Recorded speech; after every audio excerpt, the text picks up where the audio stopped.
ज्यांना पुरस्कार प्राप्त झाला, ज्यांच्या पाठीवरती शाबासकीची हात सिंधुमित्रने दिली, त्या सन्माननीय करमरकरताई साहेब, पूजाताई साहेब, आणि ज्या आज वैद्यकीय कारणास्तव उपस्थित राहू शकल्या नाहीत, त्या पोलीस उपनिरीक्षक राणेताई साहेब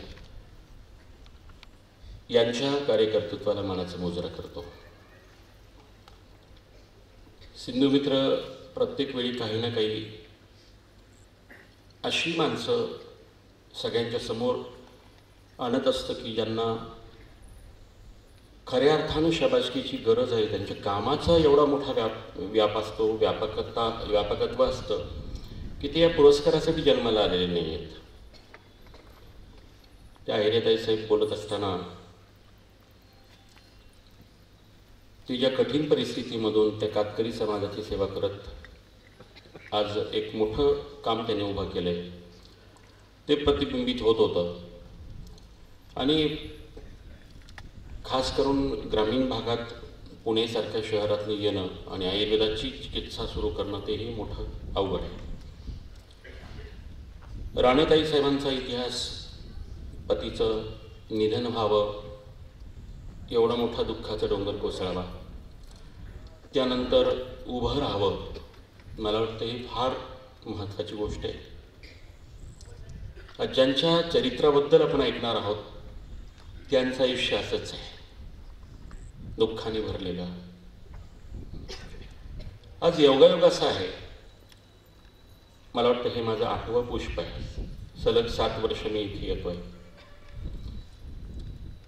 आणि पुढची 17 वर्ष येणार आहे. 25 वर्ष, 25 नवीन विषय, त्यानंतरही सिंधुमित्र बोलवत राहील तर नवीन विषयाची मालिका नक्कीच देत राहील, कारण हा अथांग महासागर आहे शिवचरित्र. पण 12 जानेवारी आज पहिल्यांदाच आहे. वेगवेगळ्या तारखांना मी इथं आलो, पण आज दिनमहात्म्य आहे.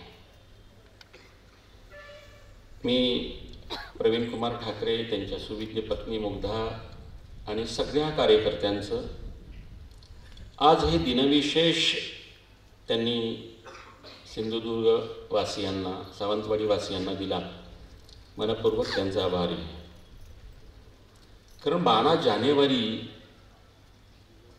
म्हणजे हिंदुस्थानला दिशा देणारा दिवस. कारण मातृशक्ती जिजाऊ साहेब निर्माण झाल्या नसत्या तर शिवछत्रपती निर्माण झाले नसते. त्यामुळे शिवछत्रपतींचे गोडवे गात असताना पहिल्यांदा वंदन राजमाता जिजाऊ साहेबांनाच करावं लागतं. आज त्यांचा जन्मदिवस. हिंदू धर्म काय आहे हे 1893ला शिकागोमध्ये धर्म परिषदेमध्ये बंधू आणि भगिनींनो एका शब्दावरती टाळ्यांचा गडगडाट एकदम जो अनुभवला संपूर्ण जगताने, ते स्वामी विवेकानंदांचाही जन्मदिवस आहे आज. अवघं 40 वर्षाचं आयुष्य पुन्हा. विवेकानंदांना आयुष्य दीर्घ नाही लाभलं, 40 वर्ष. मोठी माणसं अल्पायुषी ठरली दुर्दैवानं. छत्रपती संभाजी महाराज 32 वर्ष. परंतु कार्य एवढं मोठं आहे ना, यावत चंद्र दिवा करो, जोपर्यंत सूर्य चंद्र तारे तोपर्यंत चालत राहणार, ही ताकद आहे. आज किमान 50% लोक नवीन आहेत आणि 50% वर्षानुवर्ष येणारी. वर्षानुवर्ष येणाऱ्यांना माहिती आहे की माझ्या व्याख्यानाची सुरुवात महाराष्ट्राच्या महतीने असते. पहिल्यांदाच आलेल्या माणसालाही ते कळलं पाहिजे की माझं व्याख्यान कोणत्याही विषयावर असतं तर सुरुवात मात्र ही कॉमन असते, ती महाराष्ट्राच्या महतीनं. त्यानंतरच मी मुख्य विषयाला हात घालतो. मी पुन्हा पुन्हा प्रत्येक व्याख्यानात सांगत असतो की मी विज्ञानवादी आहे, परंतु आध्यात्मिक आहे. लोक विज्ञानवादी समजत असताना अध्यात्माला शिव्या घालतात, देवदेश धर्माला शिव्या घालतात. हा विज्ञानवाद नाही आहे. मी विज्ञानवादी आहे पण आध्यात्मिक आहे, देवदेश धर्म मानतो. मी म्हणून नेहमी म्हणत असतो की माझं हे आव्हान आहे. तुम्ही विचार करून बघा, स्वतःला विचारून बघा. खगोलशास्त्रामध्ये आपण जे अभ्यासले, द गॅलेक्सीज, आकाशगंगा, एवढ्या मोठ्या आकाशगंगा, त्यात पृथ्वीसारखा छोटासा ग्रह, त्या पृथ्वीवर 193 देश, 193 देशात हिंदुस्थान एक, भारत. विचार करून बघा ना की एवढ्या मोठ्या आकाशगंगांमध्ये 193 देश. का तुमचा माझा जन्म अमेरिकेत झाला नाही, का आफ्रिकेत नाहीये, का कॅनडामध्ये नाहीये, का न्यूझीलंडमध्ये नाहीये, का अफगाणिस्तानमध्ये नाही, का पाकिस्तानमध्ये नाहीये? याला विचार. एवढ्या मोठ्या आकाशगंगा, एक पृथ्वीसारखा ग्रह, त्या पृथ्वीवर 193 देश. जन्म अमेरिकेत नाहीये, आफ्रिकेत नाहीये, जन्म परमेश्वराने घालून घालावा तो हिंदुस्थानमध्ये ही भाग्याची गोष्ट आहे.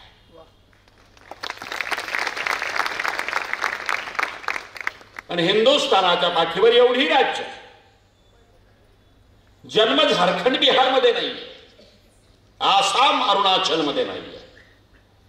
जन्म तुमचा माझा होऊन व्हावा, परमेश्वराने घालून घालावा तो छत्रपतींच्या महाराष्ट्रात 7 जन्माची पुण्य आहे. इथं जन्म आहे.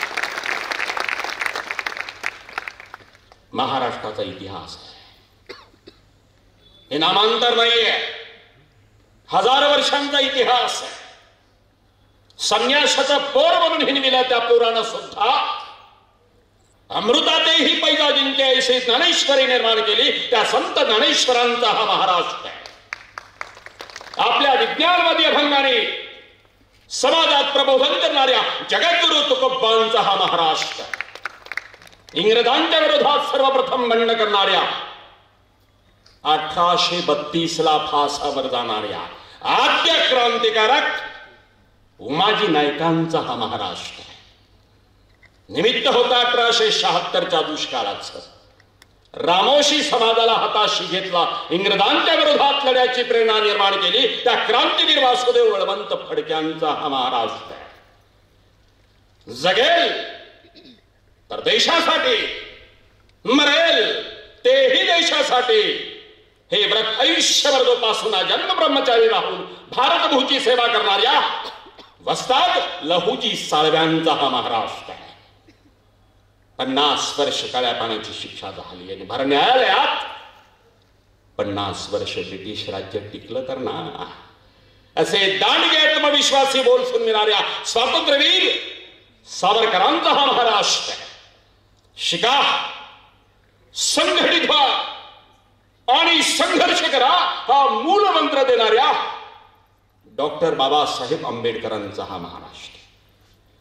स्त्रियांना शिक्षणाची द्वार खुली करणाऱ्या महात्मा ज्योतिराव आणि सावित्रीबाई फुल्यांचा हा महाराष्ट्र.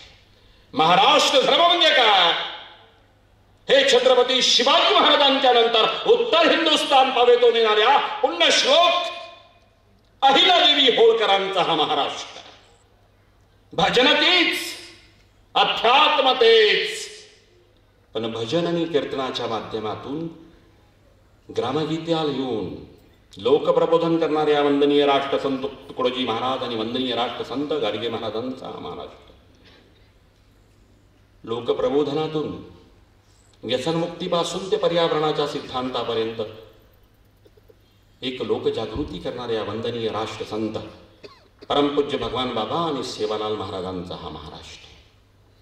12व्या शतकात स्त्रियांना पुरुषांच्या बरोबरीनं स्थान देणाऱ्या, समतेचं बीजारोपण करणाऱ्या आणि आजच्या संसदेप्रमाणे 12व्या शतकात अनुभव मंडप नावाची सांस्कृतिक रचना निर्माण करणाऱ्या आणि ज्यांचे 20 वर्ष आमच्या सोलापूर जिल्ह्यातील मंगळवेढ्यासारख्या ठिकाणी गेले त्या जगज्योती महात्मा बसवेश्वरांचा हा महाराष्ट्र.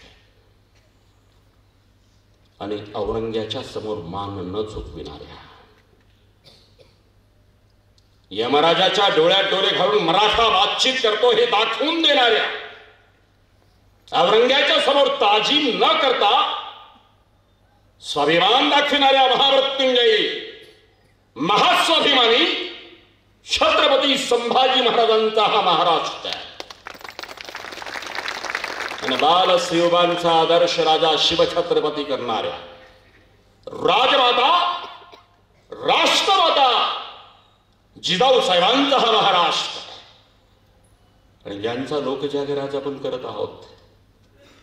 25व्या वर्षी वैधव्य प्राप्त झालं, पण घरात रडत न बसता औरंग्याच्या विरोधात घोड्यावरती शमशेर चालवून लढत राहणाऱ्या एक वीरांगणा रणरागिणी दुर्गेच्या रूपातील ज्यांना अनुभवलं त्या तारा राणीचा हा महाराष्ट्र आज आपण त्यांचा लोकजागर करत आहोत. तारा राणी खरं तर उपेक्षित पात्र आहे. आज खूप लोकांना विचारतो आम्ही की महाराष्ट्रातल्या कर्तृत्ववान स्त्रियांची 5 नावं सांगा. ते सांगतात, पण दुर्दैवानं त्या 5 नावात तारा राणीचा समावेश कुठेच नसतो. कुठेतरी वाईट वाटतं की या वीरांगनेला समजून घ्यायला महाराष्ट्र कमी पडला का. आणि मागच्या वर्षीच प्रवीण कुमारांचं बोलणं झालं की आपण तारा राणीवरती लोकजागर करूया. खरं तर ह्या तारा राणी एका व्याख्यानाचा विषय नाही आहे. त्यांच्या स्वतंत्र 3 दिवसाची व्याख्यान मला पाहिजे. पण एका व्याख्यानामध्ये महत्त्वाच्या गोष्टीवरती प्रकाशझोत टाकून किमान तुम्हाला तारा राणीचे चरित्र वाचण्यासाठी प्रवृत्त करू शकतो ही आजच्या व्याख्यानाचं खऱ्या अर्थानं सार्थ ठरणार आहे. की लोक वाचनाकडे वळले पाहिजेत.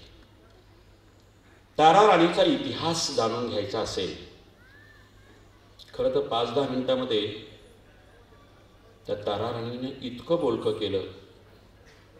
एकपात्री जे सादरीकरण इथं झालं खरं म्हणजे रोमांच उभं करणारं होतं.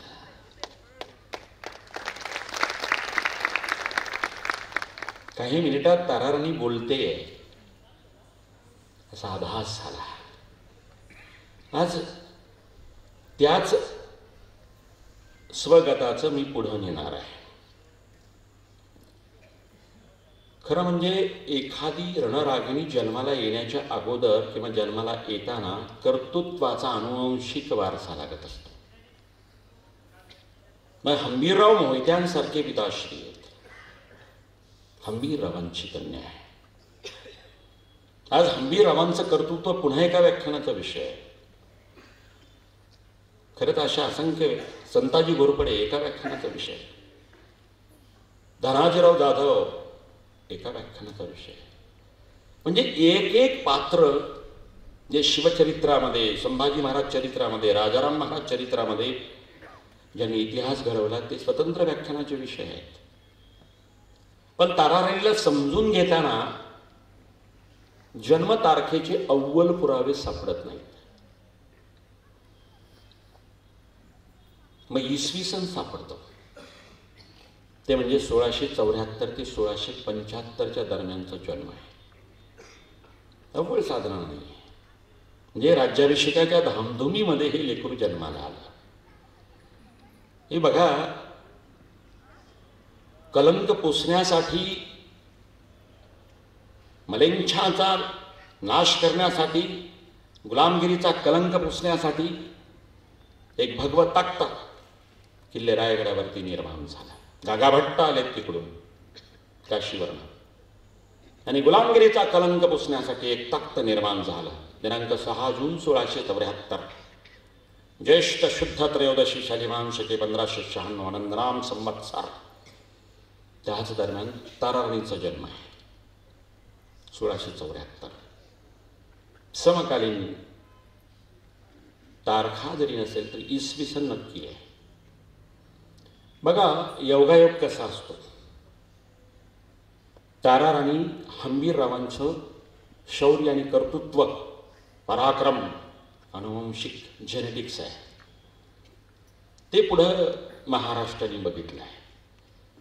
तलवार गाजवायची असेल तर अनुवंशिकताही लागते, पराक्रमाची अनुवंशिकता लागते, इमानाची लागते, स्वामीनिष्ठेची लागते, सार्वभौमत्वाची लागते.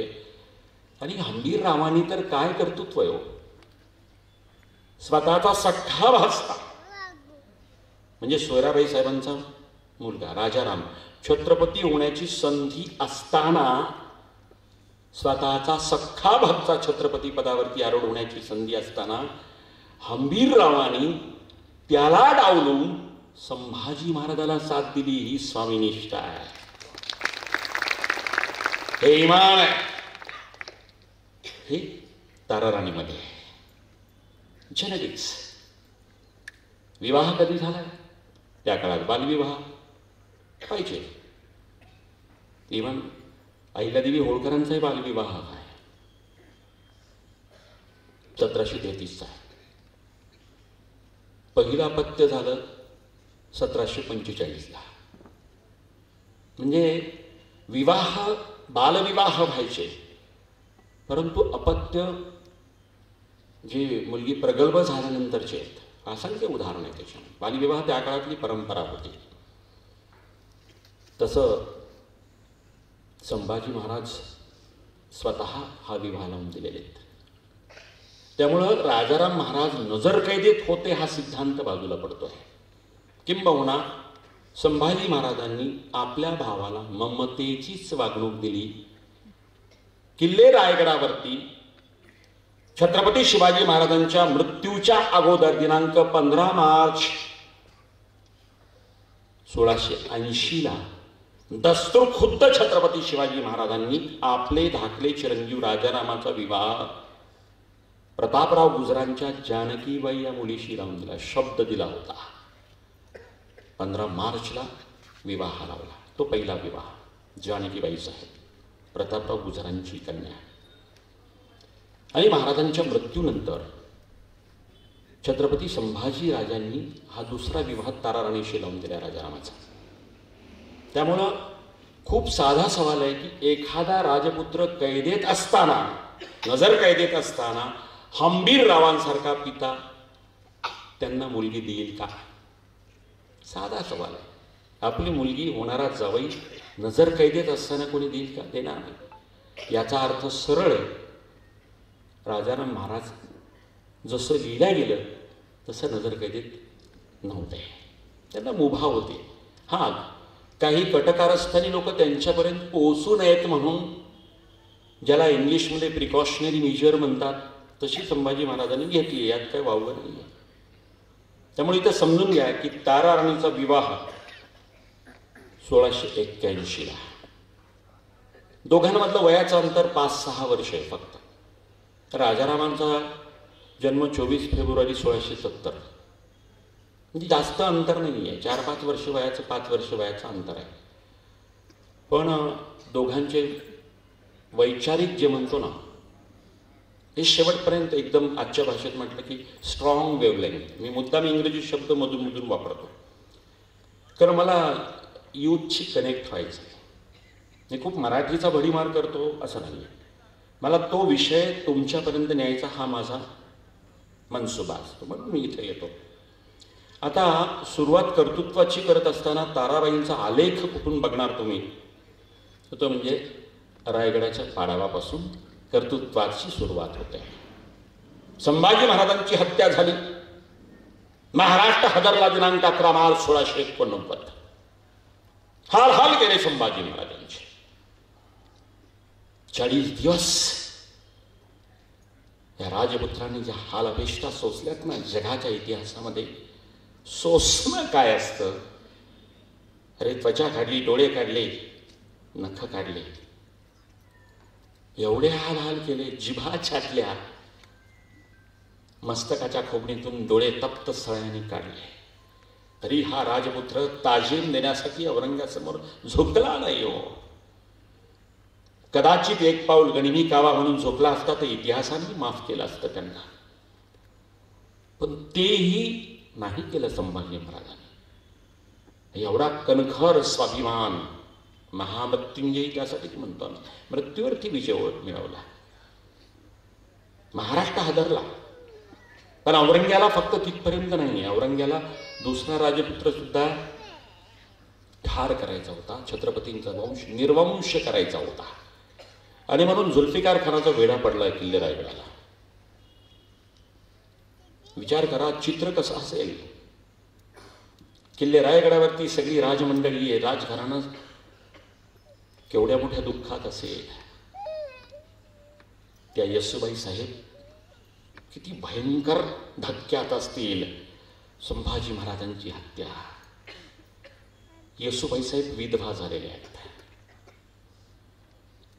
म्हणजे त्या रायगडावरती राजमंडळी किती भयानक दुःखात आहेत. गड वेढला गेला आहे. आता फक्त राजाराम महाराजाला पकडायचं आहे, प्रसंगी ठार करायचे फरमान आहे, पुरावे अव्वल. परंतु शिताफीनं 5 एप्रिलला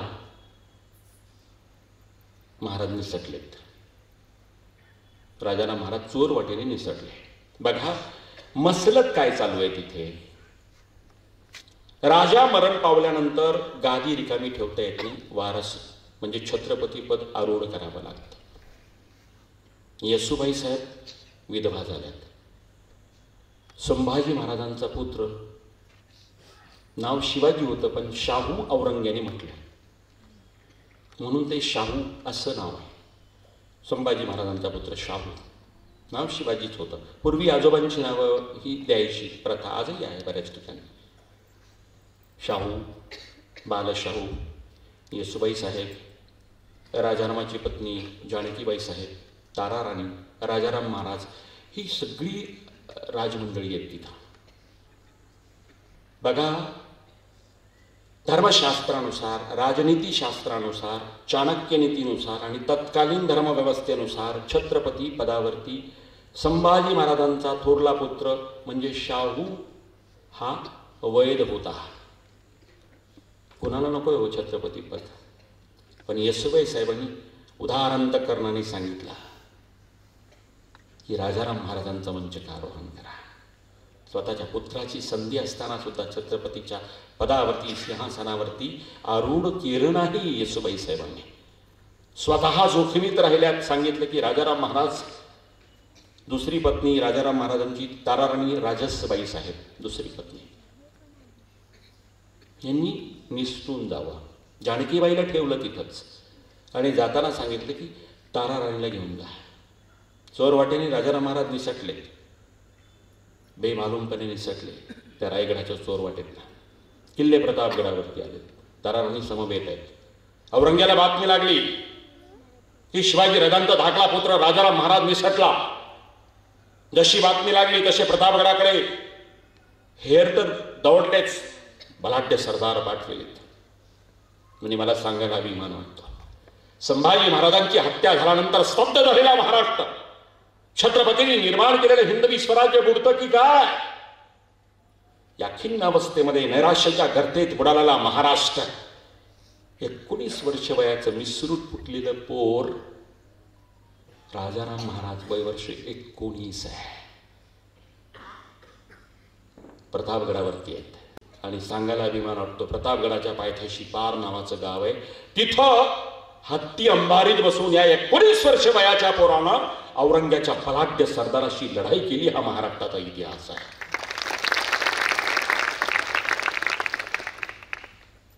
मला कौतुक वाटतं, संभाजी महाराजांची देहयष्टी बलदंड होती. He was a muscular personality. Rajaram Maharaj तसे नाही आहेत, क्षीण प्रकृती आहे, दुर्बल आहे. परंतु छत्रपतींचा छावा, छत्रपतींचं रक्त लढलं ना.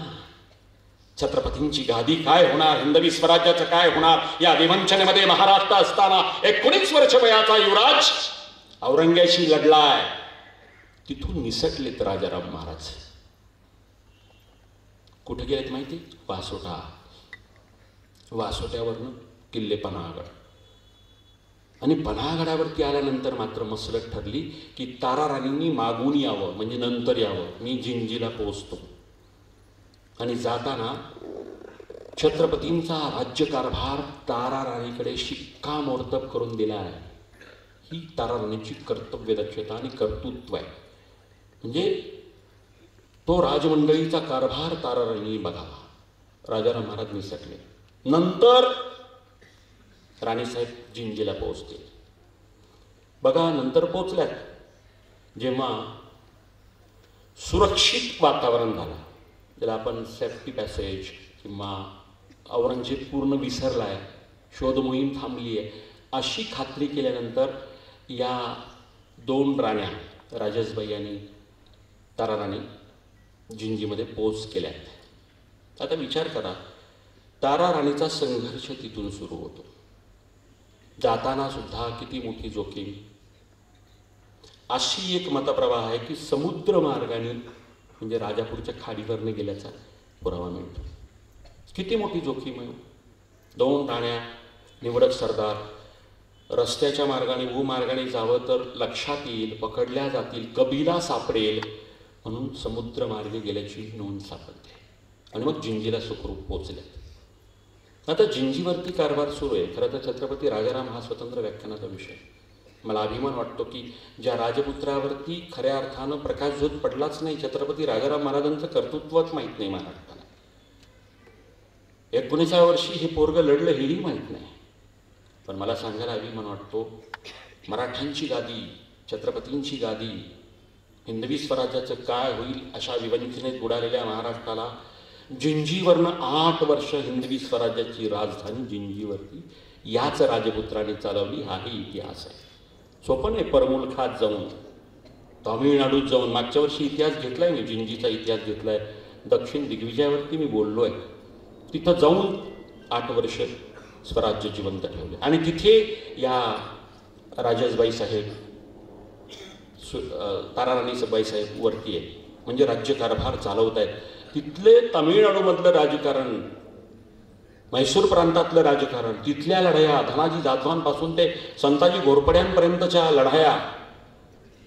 मला सांगायला अभिमान वाटतो की 1699ला या लढायाची धुमश्चक्री जी होती ना, की मराठ्यांनी असा तांडव केला ना त्या पूर्ण हिंदुस्थानमध्ये, तामिळनाडूच्या तंजावर पावेतो, एवढा तांडव कधीच दिसला नाही.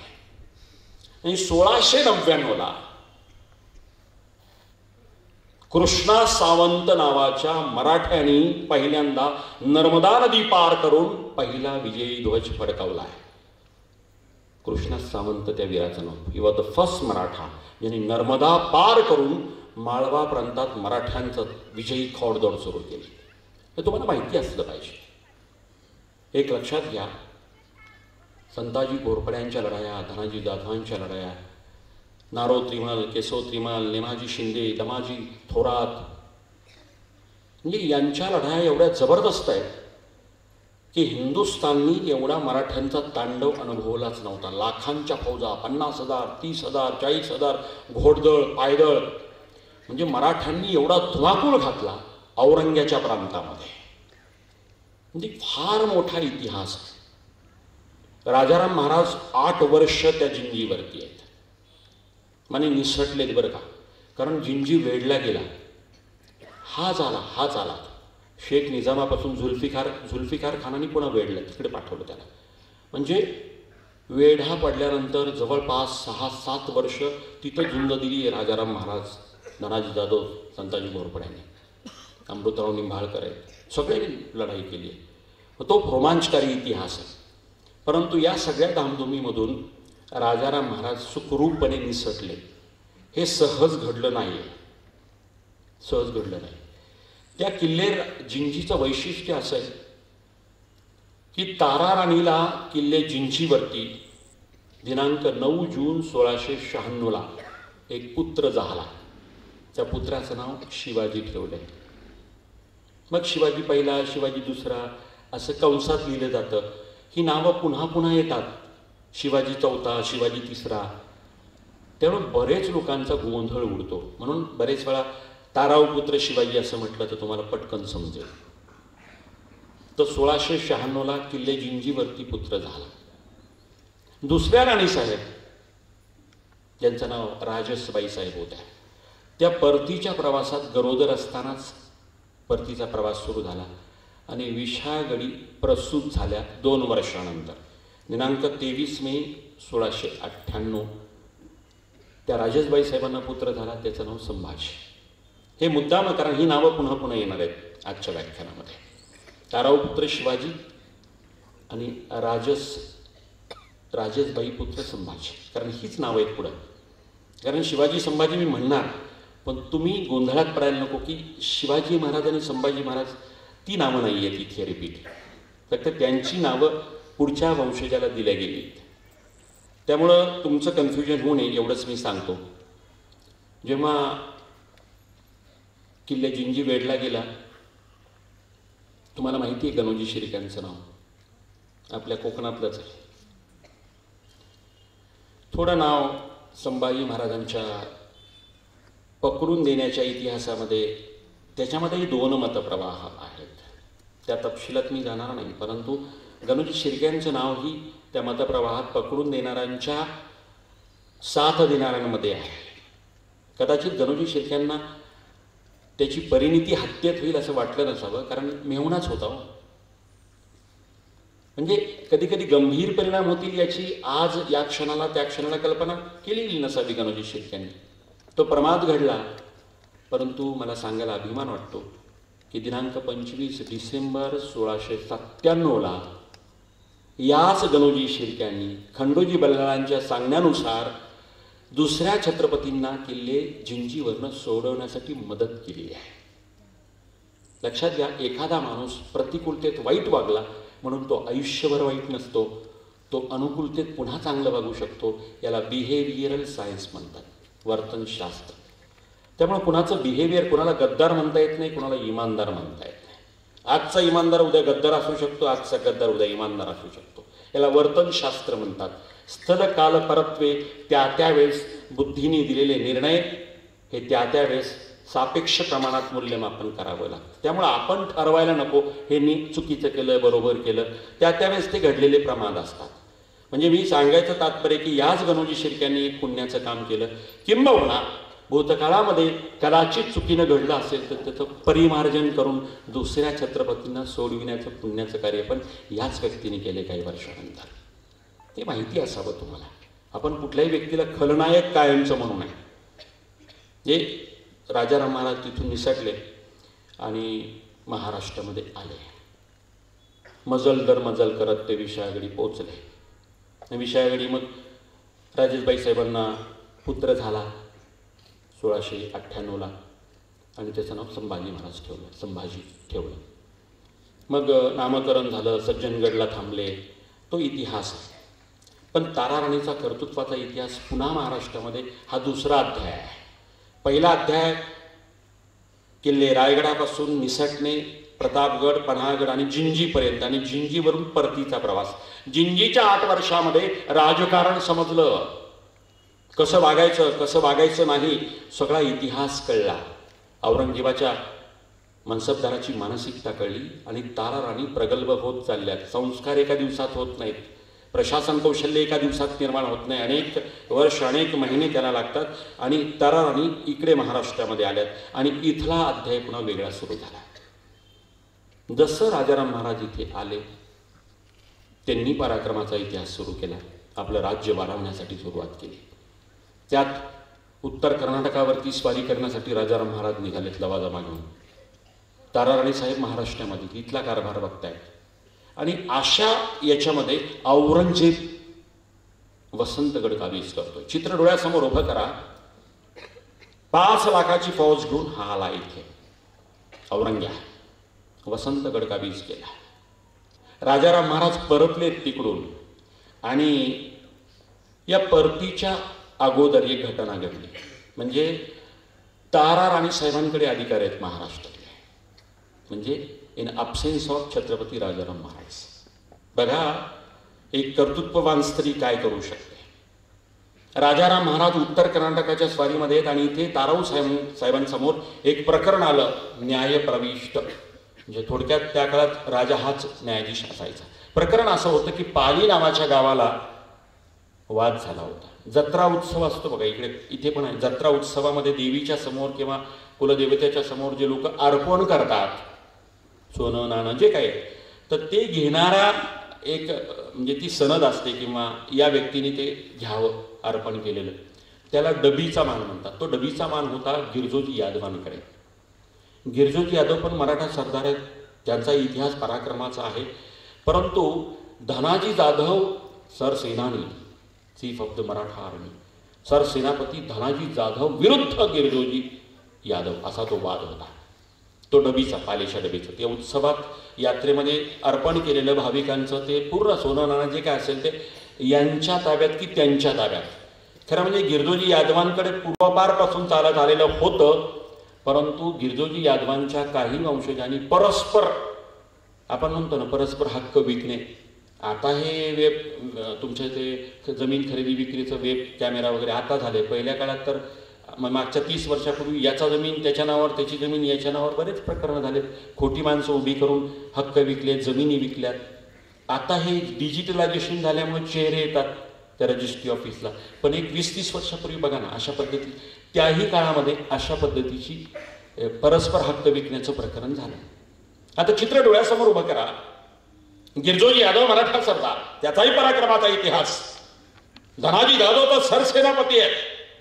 राजाराम महाराज उत्तर कर्नाटकाच्या त्या स्वारीला गेले. इकडे ताराऊ राणी साहेब, त्यांच्या समोर प्रकरण आले. काय निर्णय घ्यावा? दोघेही आपलेच, पण त्यांनी पूर्ण अभ्यास केला. जसा एक तटस्थ न्यायाधीश, कुणाच्याही बाजूनं न झुकता, पुराव्यावर आणि खऱ्या अर्थानं अन्याय ज्यांच्यावरती झाला आहे त्यांची बाजू समजून घेऊन तारा राणीने अभ्यासांती सांगितलं की गिरजोजी यादवांचाच हक्क आहे. चुकीच्या पद्धतीनं परस्पर हक्क विकला याचा अर्थ धनाजी जाधव या डबीचे मानकरी नाही आहेत, हक्कदार नाहीत. आणि धनाजी जाधवांच्या विरोधात याच तारा राणीने निर्णय दिला गिरजोजी यादवांच्या बाजूला. यावरनं तुम्हाला खंबीर तारा राणी लक्षात घ्यावी लागेल. गय केली नाही की आपला सरदार आहे, सरसेनानी आहे. म्हणजे तुम्हाला तारा राणीचे वेगवेगळे पैलू, वैशिष्ट्य अनेक व्याख्यानामधून स्वतः घेता येतील की काय काय पैलू आपण स्वतः घ्यायचे. खरं म्हणजे औरंगजेबाचा वेढा होता चालू आणि या सगळ्या उत्तर कर्नाटक, दक्षिण कर्नाटकची स्वारी करून थकलेत महाराज, छत्रपती राजाराम महाराज. ताप उतरत नाही आणि रक्ताची उलटी होऊन त्यांचा ज्वराने मृत्यू झाला अशी नोंद आहे. क्षीण प्रकृती आहे, दगदग सहन नाही झाली सगळी जिंजीपासून या लढायाची. त्यांची प्रकृती क्षीण होती, दुर्बल होती.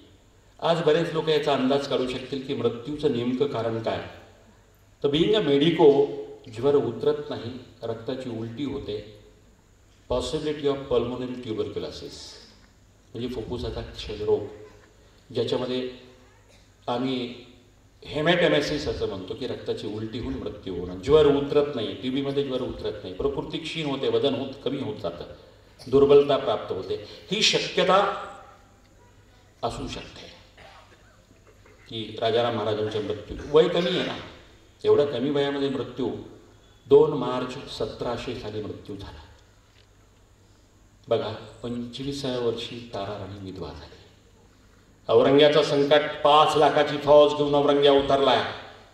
साताराच्या किल्ल्याला वेढा दिलेला असताना राजाराम महाराजांचा मृत्यू आहे. तारा राणीच्या समोर काय संकट असेल. वैधव्य प्राप्त झालं, 25व्या वर्षी तारा राणी विधवा झाली. औरंग्या महाराष्ट्रामध्ये 5 लाखाची फौज घेऊन हे राज्य गिळंकृत करण्यासाठी टपलेला आहे. चित्र डोळ्यासमोर उभं करा. तारा राणी डगमगली नाही, पदर खोचवून पुन्हा घोड्यावरती बसली. पतीचं दुःख गिळून टाकलं. महाराष्ट्र धर्म याद आला. छत्रपती शिवाजी महाराजांनी हिंदवी स्वराज्य, सार्वभौम स्वराज्य निर्माण केलं. छत्रपतींची याद आली, सार्वभौमत्वाची याद आली, सासऱ्यांची याद आली आणि औरंग्याच्या विरोधात ही शिवस्नुषा मैदानामध्ये उतरली. पतीच्या मृत्यूचं दुःख बाजूला सारून काय शिकणार आहात तुम्ही? आपल्याकडे एखाद्या माणसाचा मृत्यू होतो तो 5-5 वर्ष कोसळतो. आपण माणूस मेला त्या दुःखात बुडतो. 5-5, 10-10 वर्ष याद करत दुःखावेगामध्ये आपण आपली कर्तव्य विसरतो. तिथे छत्रपती राजाराम महाराजांचा मृत्यू झाल्यानंतर ज्या पद्धतीनं तारा राणी लढली आहे ना, औरंगजेबाच्या विरोधात त्याला तोड नाही. आणि तारा राणींनी ज्या पद्धतीनं झंझावात निर्माण केला तो छत्रपती शिवाजी महाराजांच्या एक पाऊल पुढचा आहे. मी तुम्हाला प्रातिनिधिक काही उदाहरणं सांगणार आहे की औरंगा इथं 5 लाखाची फौज घेऊन आला. राजाराम महाराजांचा मृत्यू आहे. 25व्या वर्षी तारा राणी विधवा झाली आहे. सैन्य नाहीये पुरेसा, खजिना नाहीये घरात, करता पुरुष उरलेला आणि औरंग्या 5 लाखाची फौज घेऊन इथे आला. शिवाजी महाराज जिवंत नाहीये. संभाजी महाराजांची हत्या झालेली आहे. राजाराम महाराजांचा मृत्यू 2 मार्च 1700 साली झाला. चित्र डोळ्यासमोर उभा करा. कर्तृत्वान पुरुष छत्रपतींच्या घराण्यात उरला नाही. औरंग्या 5 लाखाची फौज घेऊन आलाय, ज्याचं साम्राज्य 22 सुभ्यांचं होतं. विचार करा किती भयानक अवस्था असेल. आणि अशा याच्यामध्ये गडामागून गड घ्यायला औरंग्याने सुरुवात केली. म्हणजे सातारचा किल्ला जिंकला, वसंतगड जिंकला.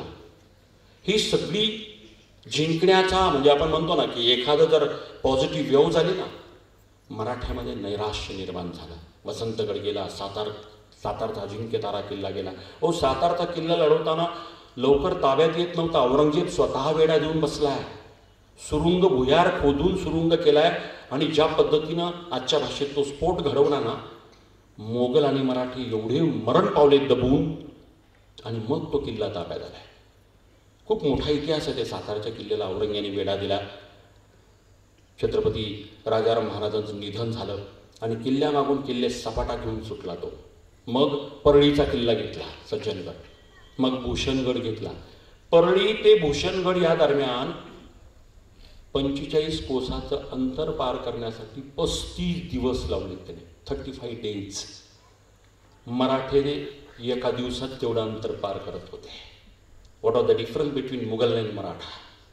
मुघलांचे ऐश्वर्याने जीवन असायचं, म्हणजे सैन्य हळू संत गतीने चालायचं, पुन्हा तळ ठोकायचं. मराठी वेगवान दौड करायचे, घोड्यावरती दौड करायचे. म्हणजे मराठा आणि मोगलांच्या युद्ध पद्धतीत जमीन आसमानचा फरक आहे. म्हणजे एक प्रातिनिधिक उदाहरण आहे की 45 कोस पूर्ण करण्यासाठी 35 दिवस लागले परळी ते भूषणगड यायला. म्हणजे तुम्ही मोगलांचा अफाट पसारा, लाखांची फौज, उंट, हत्ती, घोडे, जनानखाने, त्या स्त्रिया, महापुरातनं ती वर्णन केलं. त्या उंटावरती हत्तीवरती बसून जात असताना काही लोक बुडून मेले, काही रोगराईने मेले. म्हणजे इतकं भयान वातावरण त्या सगळ्या याच्यामध्ये आहे. आणि एवढं करून त्याला समाधान मिळालं नाही. मग त्याचं ध्येय होतं की किल्ले पन्हाळगड घ्यायचा. तारा राणी विशाळगडावरती आहेत. बघा, राजाराम महाराजांचं निधन झाल्याबरोबर छत्रपतींची गादी उघड्यावर यायला नको म्हणून 10 मार्चला तारा राणींनी स्वतःचा मुलगा शिवाजी गादीवरती बसवला. छत्रपतींनी गादी अशी उघड्यावर टाकता येत नाही, मंचकारोहण सिंहासनारोहण करावं लागतं. आणि इथं शिवाजी राजांच्या नावाने छत्रपती पद जिवंत ठेवले तारा राणींनी, दुःख गिळून. अवघ्या 8 दिवसात 10 मार्चला छत्रपती म्हणून बसवले स्वतःच्या छोट्या मुलाला. तो लहान आहे पण त्याच्या वतीनं कारभार तारा राणी करतायत. तारा राणी छत्रपतींची गादी जिवंत ठेवून औरंग्याच्या विरुद्ध लढतायत. तारा राणी विशाळगडावरती रामचंद्रपंत अमात्य समवेत आहेत. खरं म्हणजे रामचंद्रपंत अमात्यांचं खरंच कौतुक करावं. 3ही छत्रपतींच्या बरोबर काम केले त्यांनी. शिवाजी महाराज, संभाजी महाराज आणि राजाराम महाराज आणि तारा राणी साहेब. एकच रामचंद्रपंत अमात्य. म्हणजे 3ही छत्रपतींना बघितलेला, मुरलेला माणूस, राजकारणातला, युद्धकारणातला. आणि त्या पन्हाळ्याला वेढा दिला. जुल्फिकार खान आहे, त्याचा जो नातू आहे औरंगजेबाचा बेदार बख्त आहे, त्याचा मुलगा कामबक्ष आहे. म्हणजे सगळी जबरदस्त फौज त्यात किल्ले पन्हाळ्याला वेढली. पण पन्हाळा ताब्यात येत नाही. लढाई चालू आहे. इकडून मराठ्यांचा तोफांचा मारा सुरू आहे, इकडून मोगलांचा तोफांचा हातघाईची लढाई आहे. महिनोन महिने लागले तरी किल्ला ताब्यात येत नाही. इकडे विशाळगडावरती तारा राणी आहेत. तारा राणी पत्र लिहून प्रत्येकाचं मनोबल वाढवतायत. ते पत्र एक लिहिलंय त्यांनी. पत्र लिहिलं, त्या किल्लेदाराचं नाव होतं विठोजी केसरकर. हा विठोजी केसरकर पावनगडाचा किल्लेदार आहे. पावनगड म्हणजे किल्ले पन्हाळ्याचा जुळा किल्ला, त्याच्याबरोबरच तो किल्ला आहे. या विठोजी केसरकराला लिहिलेलं पत्र आहे, दिनांक 12 मार्च 1701चं. हे पत्र जर डिकोडिंग केलं तर तारा राणी खऱ्या अर्थानं तुम्हाला लक्षात येईल. तारा राणी लिहितात ते विठोजी केसरकरांना. काय लिहितात माहिती आहे? औरंगी आला तरी घाबरू नको, घाबरू नका, तुम्ही धीरानं मुकाबला करा. ते एक वाक्य आहे. औरंग्यास ठेचगा दाखवणे. बघा नतीजा काय पावेल त्याचा हिसाब न धरिता औरंगजेबास ठेचगा दाखवा. काय वाक्य म्हणजे हे धाडस आहे. या वाक्याने तारा राणीचं मनोबल प्रतिबिंबित होतं. किल्लेदाराचं मनोबल वाढवण्यासाठी असे धाडसी वाक्य तारा राणी लिहिली. पत्र आज उपलब्ध आहेत. दिनांक 12 मार्च 1701चं पत्र विठोजी केसरकरांचं. एका पत्राने बळ दिलं आणि मराठ्यांनी या पत्र वाचल्यानंतर जबरदस्त मोगलांचा नरसंहार केला. मोगली सेना पराभूत झाली. प्रचंड कत्लेआम झाला. तिथं लिहिले निकोलो मनोची नावाचा एक इटालियन लेखक आहे. तो इथे प्रत्यक्ष आयुक्तेच आहे. हशम मोहम्मद खाफी खान आहे. साकी मुस्तेद खान आहे. भीमसेन सक्सेना आहे. औरंग्याचा इतिहासकार. हे सगळे युद्धाच्या वेळेस तिथंच आहेत. यांनी लिहिलंय की मराठ्यांनी उजवे हात कलम करून मोगलांचे नाक कापली. म्हणजे विचार करा किती भयानक धक्का होता. औरंग्या मिरजेला होता. त्याच्या लक्षात आलं की मराठ्यांकडनं मोगलांचा पराभव झालाय आणि ही पराभव करण्यासाठी तारा राणी बाजूच्या किल्ल्यावरती विशाळगडावरती बसले. विशाळगडापासून तिथं नियंत्रण चालू आहे. तिथून डावपेच चालू आहे. रामचंद्र पंत अमात्यांनी फौज घेऊन पन्हाळगडावरती हल्ला केला आहे. विचार करा औरंग्या स्वतः आहे पन्हाळगड घेण्यासाठी. किती जिद्द असेल त्याची. बुजुर्ग आहे. युद्ध सेनानी कसलेला आहे. मुरलेला योद्धा आहे. जगाचा आलमगीर म्हणवणारा बादशाह एका विधवा स्त्री बरोबर लढण्यासाठी स्वतः आला. यावर तारा राणीची ताकद लक्षात घ्या. पन्हाळगड ताब्यात येत नाहीये. औरंगजेब स्वतः असताना सुद्धा ताकदीनं सैन्य लढवण्याचा प्रयत्न करतोय. परंतु पन्हाळा ताब्यात येण्याचं नाव घेत नाही. मात्र औरंगजेबाने 55,000 रुपये देऊन किल्ले पन्हाळा घेतलाय. आता तुम्ही म्हणणार हे काय प्रकार आहे. ही तारा राणीची नीती आहे. ती नीती कशी होती माहिती आहे. किल्ला 6-7 महिने लढवायचा. मे जूनपर्यंत 6-7 महिन्यात दमछाक करायची शत्रूची आणि ऐन पावसाळ्याच्या तोंडावर पैसे घेऊन किल्ला देऊन टाकायचा. पुन्हा मोगल डागडुजी करणार. ते डागडुजी झाली की 6-7 महिने मोगलांना किल्ला घ्यायसाठी लागायचे. मराठे एका रात्रीत पुन्हा किल्ला आपल्या ताब्यात घ्यायचे. तारा राणीचं सूत्र इतकं भयानक होतं म्हणजे छत्रपती शिवाजी महाराजांपेक्षा एक पाऊल पुढचं. तारा राणीने एक ठिकाणी लिहून ठेवले की 6-7 किल्ल्यात औरंगजेबाची उमर गुजरवून टाकेल. काय दूरदृष्टी आहे की 6-7 वर्षात 6-7च किल्ले मिळतील तोपर्यंत मरेल. त्याची उमर गुजरवून टाकेल. आणि खरं ना 6-7 महिने वेढा द्यायचा. मराठ्यांनी मध्येच रसद तोडायची. पैसे घेऊन किल्ला घेऊन टाकायचा. पैसे खर्चाला पाहिजेत ना. शस्त्र सैन्याची पगार कुठून आणायचे. यांचेच पैसे घ्यायचे पुन्हा. म्हणजे इतकं जबरदस्त डावपेच तारा राणीने अवलंबिले. 55,000 रुपये देऊन किल्ला दिला एप्रिल महिन्यामध्ये. बरं का. भर एप्रिलमध्ये. पुन्हा औरंग्या खुश झाला.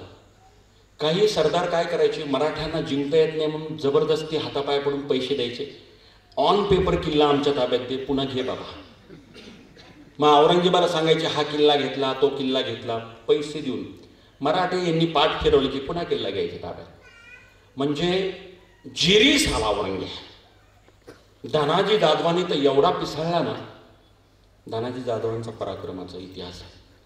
इसवी सन 1700 साली धनाजी जाधव एका वर्षात 3,500 कोस गौडदौड केल्याचा इतिहास आहे. ऑन पेपर 3,500 कोस. तो झुल्फिकार खान एक ठिकाणी म्हटला हे मराठे आदमी नव्हे भूतकाळ आहे. किल्ले विशाळगडाकडे आला औरंग्या. आता विशाळगड इतका भयानक आहे ना. तिथं चिखलात माणसं गेली. चिखलाधोध पाऊस चालू आहे आणि मोगलांना मराठ्यांच्या सह्याद्रीचा अभ्यासच नव्हता. म्हणजे असे वर्णन केले की सोसाट्याचा वारा आला. तंबू उडून गेले. जनानखाने उघडे पडले. भयभीत झालेल्या स्त्रिया बाहेर आल्या. महापुरातनं हत्ती अंबारीतनं जाऊ लागल्या. कित्येक कोसळल्या. म्हणजे इतकं भयानक वर्णन केलंय की नंतर औरंग्याला त्याच्या मुली पण विचारायला लागल्या. झिनतुन्निसा झिबुन्निसा की चला आग्र्याला वापस. कशाला इकडं मराठ्यांच्या नादी लागलाय? सुख उपभोग ऐश्वर्य, दिल्लीतला दरबार, मानाचे मुजरे सोडून डोंगर दऱ्यामध्ये कशाला फिरवताय आम्हाला? बायका पोरं सुद्धा म्हणायला लागले. पण हा जिद्दी होता,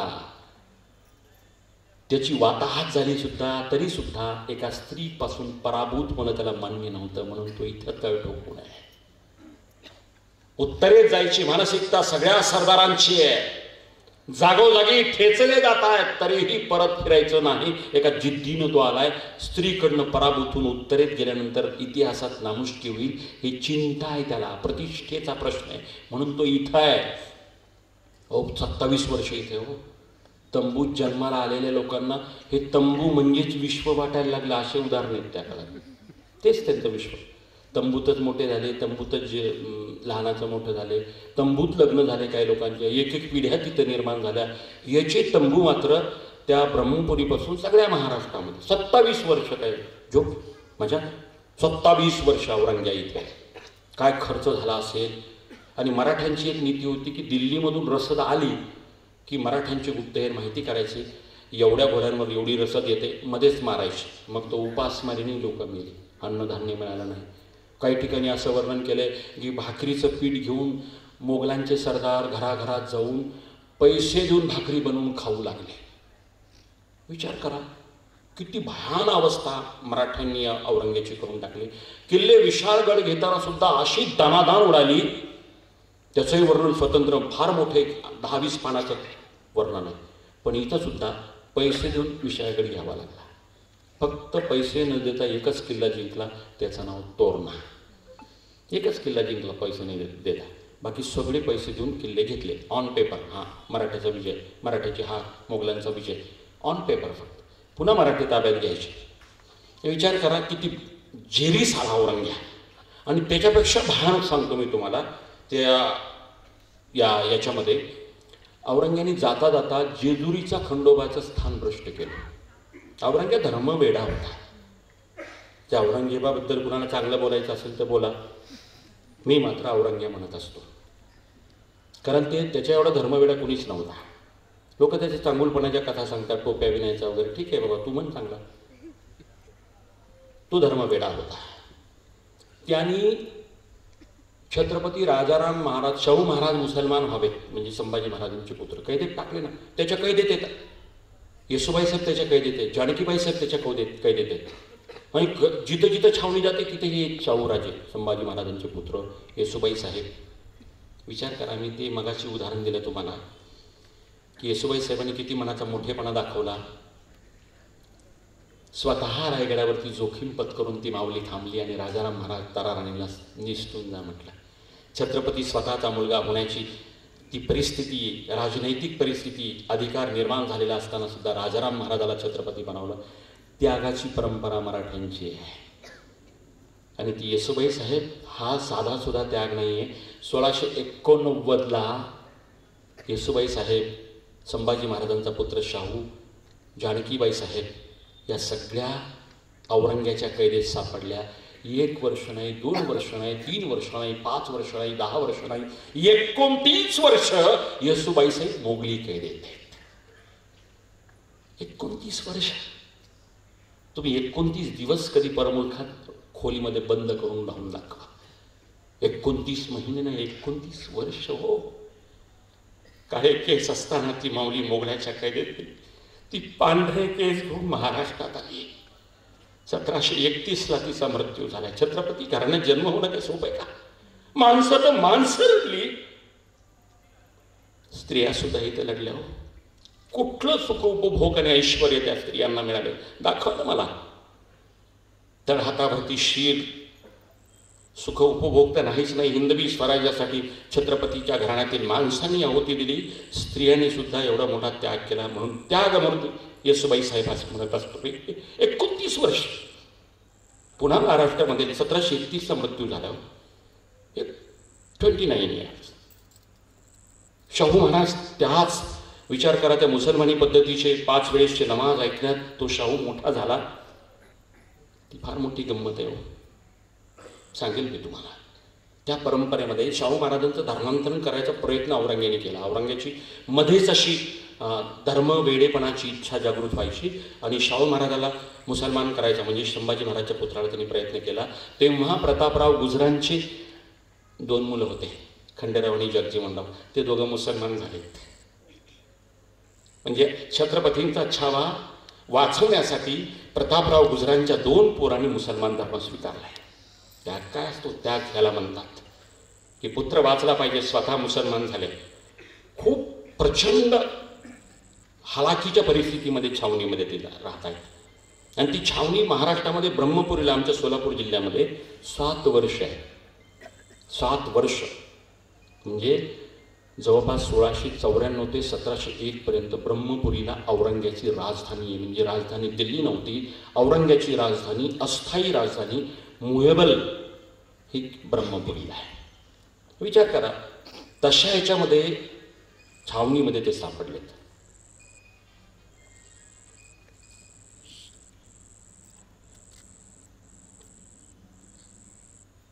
तारारीचं सगळ्यात महत्त्वाचं धोरण सांगू का?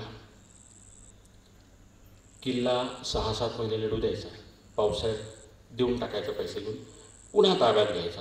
ही वेगळी नीती. आणि अजून एक नीती आहे, त्याला ऑफेन्सिव्ह इन्व्हॅजन स्ट्रॅटेजी म्हणतात. म्हणजे काय?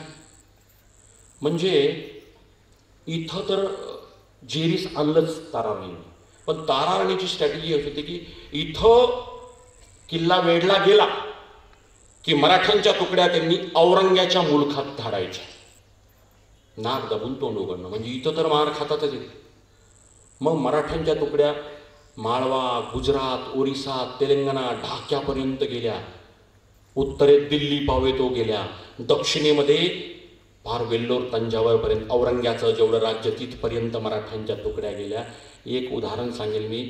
शिवाजी जाधव नावाचा एक मराठा योद्धा 30,000 सैन्य घेऊन हैदराबादमध्ये घुसला, गोळकोंड्यात धुमाकूळ घातला, खंडणी वसूल केली. म्हणजे नेमाजी शिंदे, दादो मल्हार, केशव त्रिमल, दमाजी थोरात, म्हणजे ही सगळी मंडळी, संताजी घोरपडे, म्हणजे ही सगळी मंडळी ज्या पद्धतीनं धुमाकूळ घालत होती ना, त्याला तोड नाही आहे. म्हणजे औरंग्याला कळायचं की मराठे माळवा प्रांतात गेलेत. त्या माळवा प्रांतातील मोगली सैन्याच्या मदतीसाठी औरंग्या नगरवरनं सैन्य पाठवेपर्यंत मराठे माळव्यामधनं तेलंगणात जायचे, तेलंगणात पाठवेपर्यंत ओरिसात जायचे. म्हणजे पाठशेवणीचा खेळ करता करता मोगली सैन्य दमून गेलं. मराठ्याची ऑफेन्सिव्ह इन्व्हॅसिव्ह स्ट्रॅटेजी ही फक्त ताराराणींनीच खऱ्या अर्थानं डेव्हलप केली, किंबहुना अंमलात आणली. शिवाजी महाराजांपेक्षा 1 पाऊल पुढचं त्यांची सूनबाई डावपेच खेळत होती. म्हणजे औरंग्याच्या मुलखात जाऊन हल्ले करायचे. इथं तर हल्ले चालूच होते. चित्र डोळ्यासमोर उभं करा, लाखांची फौज ताराराणीच्या मागं उभी होती, त्यांच्या मुलखात जाऊन. अजून एक उदाहरण देतो तुम्हाला. औरंग्या वाकिमखेडाचा किल्ला 1705ला जिंकला त्यांनी. तिथे बेडर समाजाचं राज्य होतं. बेडर वेगळा समाज आहे, दाशिन. तिथे मराठ्यांनी साथ दिली, परंतु तो किल्ला हरला आणि वाकिमखेडाचा किल्ला 1705ला जिंकला. तिथून तो निघाला नगरच्या दिशेने. आता त्याचा अंतिम टप्पा सुरू आहे औरंग्याचा. नगरला तो आला 1706ला फेब्रुवारीमध्ये. आता विचार करा, नगरला जेव्हा तो आला ना, तेव्हा नगरच्या छावणीवर धनाजी जाधवाला पाठवलं. किती मोठी हिंमत आहे, विचार करा. म्हणजे 27 एप्रिल 1705ला वाकिमखेडा जिंकल्यानंतर औरंग्या निघाला तिथून परतीच्या प्रवासाला आणि 20 जानेवारीला 1706ला नगरला आला. आणि नगरला आल्यानंतर धनाजी जाधवाला हल्ला करायला लावला. हल्ला करून थांबले नाहीत. धनाजी जाधव इथं हल्ला केला आणि सुरत आणि बडोद्यावरती जाऊन हल्ला केला. काय ती चपळाई गती असेल, विचार करा. औरंग्याच्या छावणीवर हल्ला करण्याची हिंमत सोपं नाही आहे. यापूर्वी पण झालेली होती. औरंग्याचे कळस कापून आणलेले आहेत. संताजी आणि विठोजी, हिम्मत बहादूर विठोजी चव्हाणांनी कळस कापून आणणं सोपं नाही आहे. 5,000चे कमांडो असतात, 5000 सोल्जर्स. म्हणजे आज सरकशीचे तंबू असतात ना, तसे तंबू. त्याच्याभोवती गुलाबारी म्हणजे पिंक कलरचं कापड, म्हणजे इट्स अ बॉर्डर सराउंडेड, गुलाबारी म्हणतात त्याला. म्हणजे Z+ कमांडोपेक्षा मोठं कमांडो फोर्स औरंग्याच्या संरक्षणाला आहे. चित्र डोळ्यासमोर उभा करा. कमीत कमी 5,000 कमांडो. आज सर्कशीचा तंबू असावा तेवढा मोठा तंबू, आणि एवढ्या मोठ्या तंबूचे कळस कापून आणलं. हे हिम्मत फक्त मराठे करू शकतात. त्याचं नशीब चांगलं, तो त्यावेळेस त्या तंबूत मौजूद नव्हता. तो त्याच इलाख्यामध्ये दुसरीकडे गेला होता. म्हणजे हे किती मोठं धाडस आहे. ते शिरण्याची हिंमतच मोठं धाडस आहे. 5,000 कमांडो, गुलाबारी पिंक कलरचा कपडा असतो. म्हणजे इट्स अ बॉर्डर, म्हणजे prohibition zone, nobody can enter द्या. म्हणजे इतका टाईट सेक्युरिटीमध्ये मराठी जाऊन कळस कापून आणतात. म्हणजे औरंगाबाद धास्तावला. अहो स्वतः छावणी अहमदनगरला, आजचा अहिल्यानगर, त्या काळातला अहमदनगरला, त्या छावणीवर हल्ला केला मराठ्यांनी. आणि तो हल्ला धनाजी जाधवांनी केला. तेवढा हल्ला करून परत तो सुरतेला गेला. सुरत आणि बडोदा लुटलं. म्हणजे औरंगाबादला बातम्या एवढ्या बेकार यायला लागल्या की मराठी आज इथे तर उद्या तिथे. हे कसं काय? हे आदमी नव्हेत भूतखाना होय असं म्हटलं त्यांनी. आदमी नव्हेत भूत आहेत. आज इथे तर उद्या तिथे प्रकट होतात. म्हणजे तारा राणीच्या या डावपेचांनी औरंगाबाद जिरीस आला होता, थकला होता. त्याची खात्री पटली. खरं तर राजाराम महाराजांचा मृत्यू ज्या दिवशी झाला होता 2 मार्च 1700 साली, तेव्हा औरंगाबाद एक ठिकाणी बोलला, हे बेवा आवरत, बेवा म्हणजे विधवा, किती दिवस लढणार, 1-2 महिन्यामध्ये हिंदवी स्वराज्य चिरडून टाकेल. हे औरंगाबादचं वाक्य होतं. आणि तोच औरंगाबाद 7 वर्ष या शिवरायांच्या सुनेने जिरीस आणला. त्याची खात्री पटली की मराठ्यांची 1 इंच भूमीसुद्धा आपण जिंकू शकत नाही. ही त्याची खात्री पटली. ही ताराराणीची ताकद आहे. हे डावपेचाची ताकद आहे. याला ऑफेन्सिव्ह इन्व्हॅजन म्हणतात. म्हणजे आक्रमक पद्धतीनं हल्ला करणे. डिफेन्सिव्ह आणि ऑफेन्सिव्ह अशा 2 पद्धती. बचावात्मक नाही, आक्रमणच केलं तिने. इकडं नाक दाबलं, तिकडे नाक दाबलं. म्हणजे चोही बाजूनं. मला असं वाटतं की अशी स्ट्रॅटेजी कुणीच केली नाही. शेवटी खचलेला औरंगाबाद 20 फेब्रुवारी 1707ला मराठ्यांचं स्वराज्य न जिंकता इथेच गाडला गेला. हा तारा राणीच्या पराक्रमाचा इतिहास.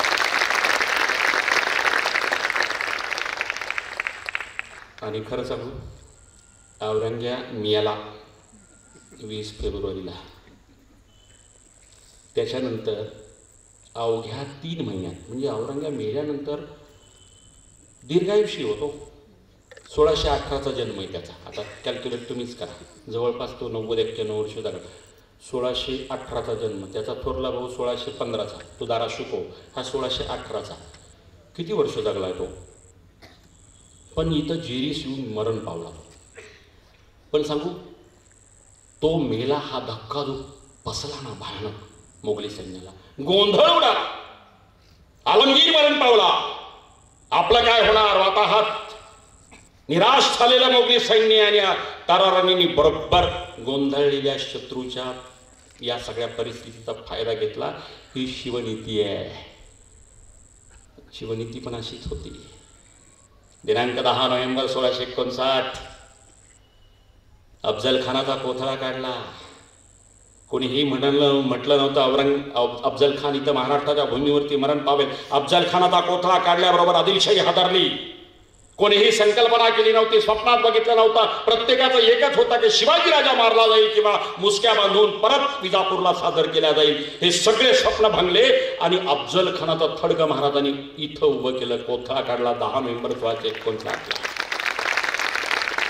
गोंधळलेली परिस्थिती आहे. आदिलशाही सरदार हादरलेत. बरोबर महाराजांनी गोंधळलेल्या शत्रूच्या परिस्थितीचा फायदा करून घेतला. महाराज 10 नोव्हेंबरलाच निघालेत प्रतापगडावरून. आराम करत बसले नाहीत. आता मोठा विजय झाला, आपण सेलिब्रेशन करू 7-8 दिवस. महाबळेश्वर बाजूलाच आहे.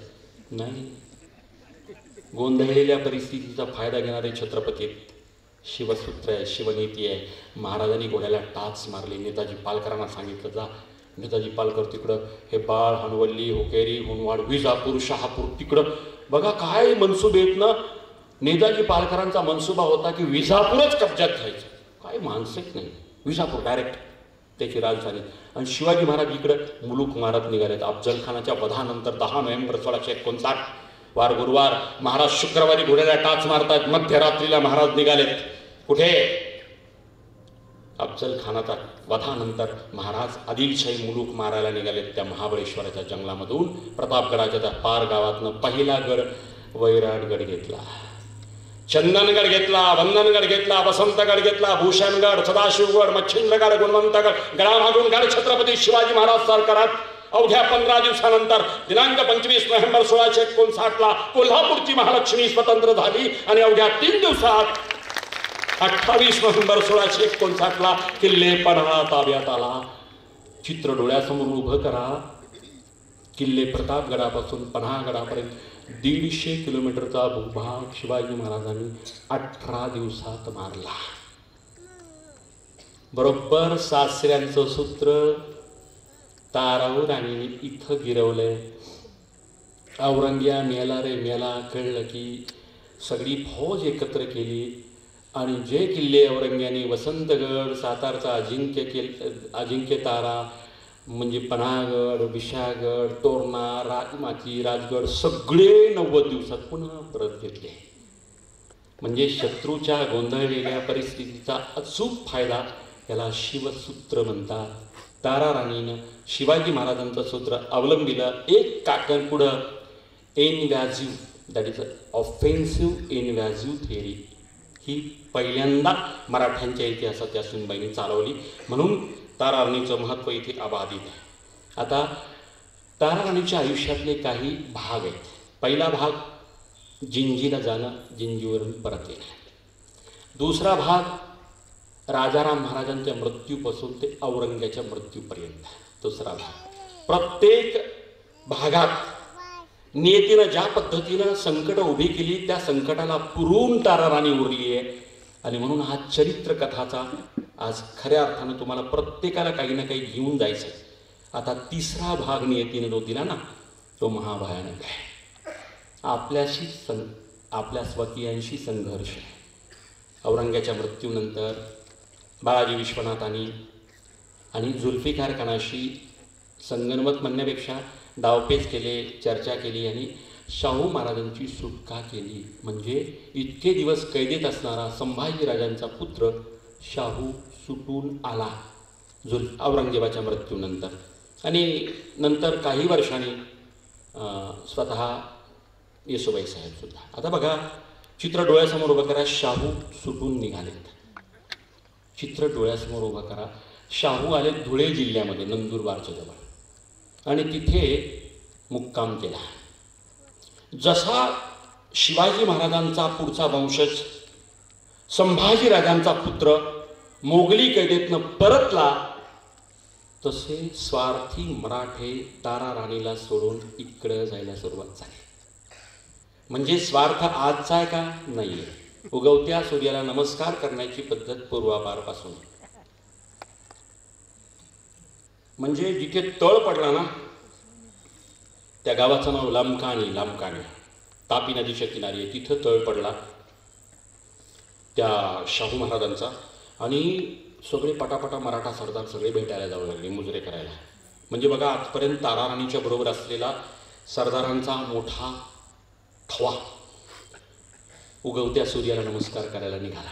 तारा राणीच्या समोर हे दुसरं संकट आहे. तारा राणीचं तेज भद्रकाली म्हणून औरंग्याला नमवणारी, औरंग्याला जिरी सांगणारी, आलमगीर म्हणवणाऱ्या जगाच्या बादशाहाला महाराष्ट्रात काढणारी भद्रकाली तारा राणी आपल्या स्वतःच्या नातेसंबंधामध्ये कशा पद्धतीनं होरपळून निघाली आहे ते बघा. अनेक मराठा सरदार जे अवतीभोवती असायचे ते तिथे जाऊन मुजरा घालायला लागले. आता चित्र 2 गाद्या तयार झाल्या. तिथून शाहू महाराजांनी सांगितलं तारा राणीला की तुम्ही वारणेच्या पलीकडे म्हणजे पन्हाळ्याच्या पलीकडचं राज्य आमच्या अंकित करा. आता काय झालं माहिती आहे का? तारा राणीला शाहू राजाला राज्य देण्यास काही म्हणजे असं द्वेष नव्हता किंवा असूया नव्हती किंवा स्वार्थ नव्हता स्वतःलाच पाहिजे असं नाही आहे. पण फरक समजून घ्या. शाहू राजा म्हणजे संभाजीपुत्र शाहू तिथून परतला तो औरंग्याच्या कबरीवरती नतमस्तक होऊन आला आहे. हा महाराष्ट्राला धक्का होता. ज्या औरंग्याने छत्रपती शिवाजी महाराजांच्या विरोधात एल्गार पुकारला, ज्या औरंग्याने संभाजी महाराजाला हाल हाल करून ठार केलं, त्या संभाजी राजाचा पुत्र खुलताबादला जाऊन औरंग्याच्या समाधीसमोर नतमस्तक होऊन महाराष्ट्रात आला आहे. त्याचं कारण काय माहिती आहे? त्याचं विश्व शाहू राजाला अंगा खांद्यावर खेळवलं औरंग्याने. म्हणजे बापाला ठार मारलं पण पुत्राला चांगली वागणूक दिली. यामागे डावपेच वेगळे त्याचे. त्याला फार सहानुभूती होती, अंतर्बाह्य परिवर्तन झालं, औरंग्या सुधारला असं नाही आहे. It is a part of strategy, psychological war आहे की मराठ्यांचा सेनानी म्हणजे महाराष्ट्रामध्ये संताप होता. संभाजीराजांची ज्या पद्धतीनं हाल हाल करून हत्या केली त्या विरोधात महाराष्ट्र पेटून उठला होता आणि अशा वेळेस सहानुभूतीपूर्वक विचार करून त्यांच्या पुत्राला औरंग्याने सहानुभूती वागणूक दिली, चांगली वागणूक दिली. आता त्याच्या डोक्यात तेवढाच परिणाम ना, हा माणूस चांगला आहे, हा माणूस चांगला आहे, आणि म्हणून तो त्याच्या अंकित झाल्यासारखा तो इम्पॅक्ट चांगला पडला होता.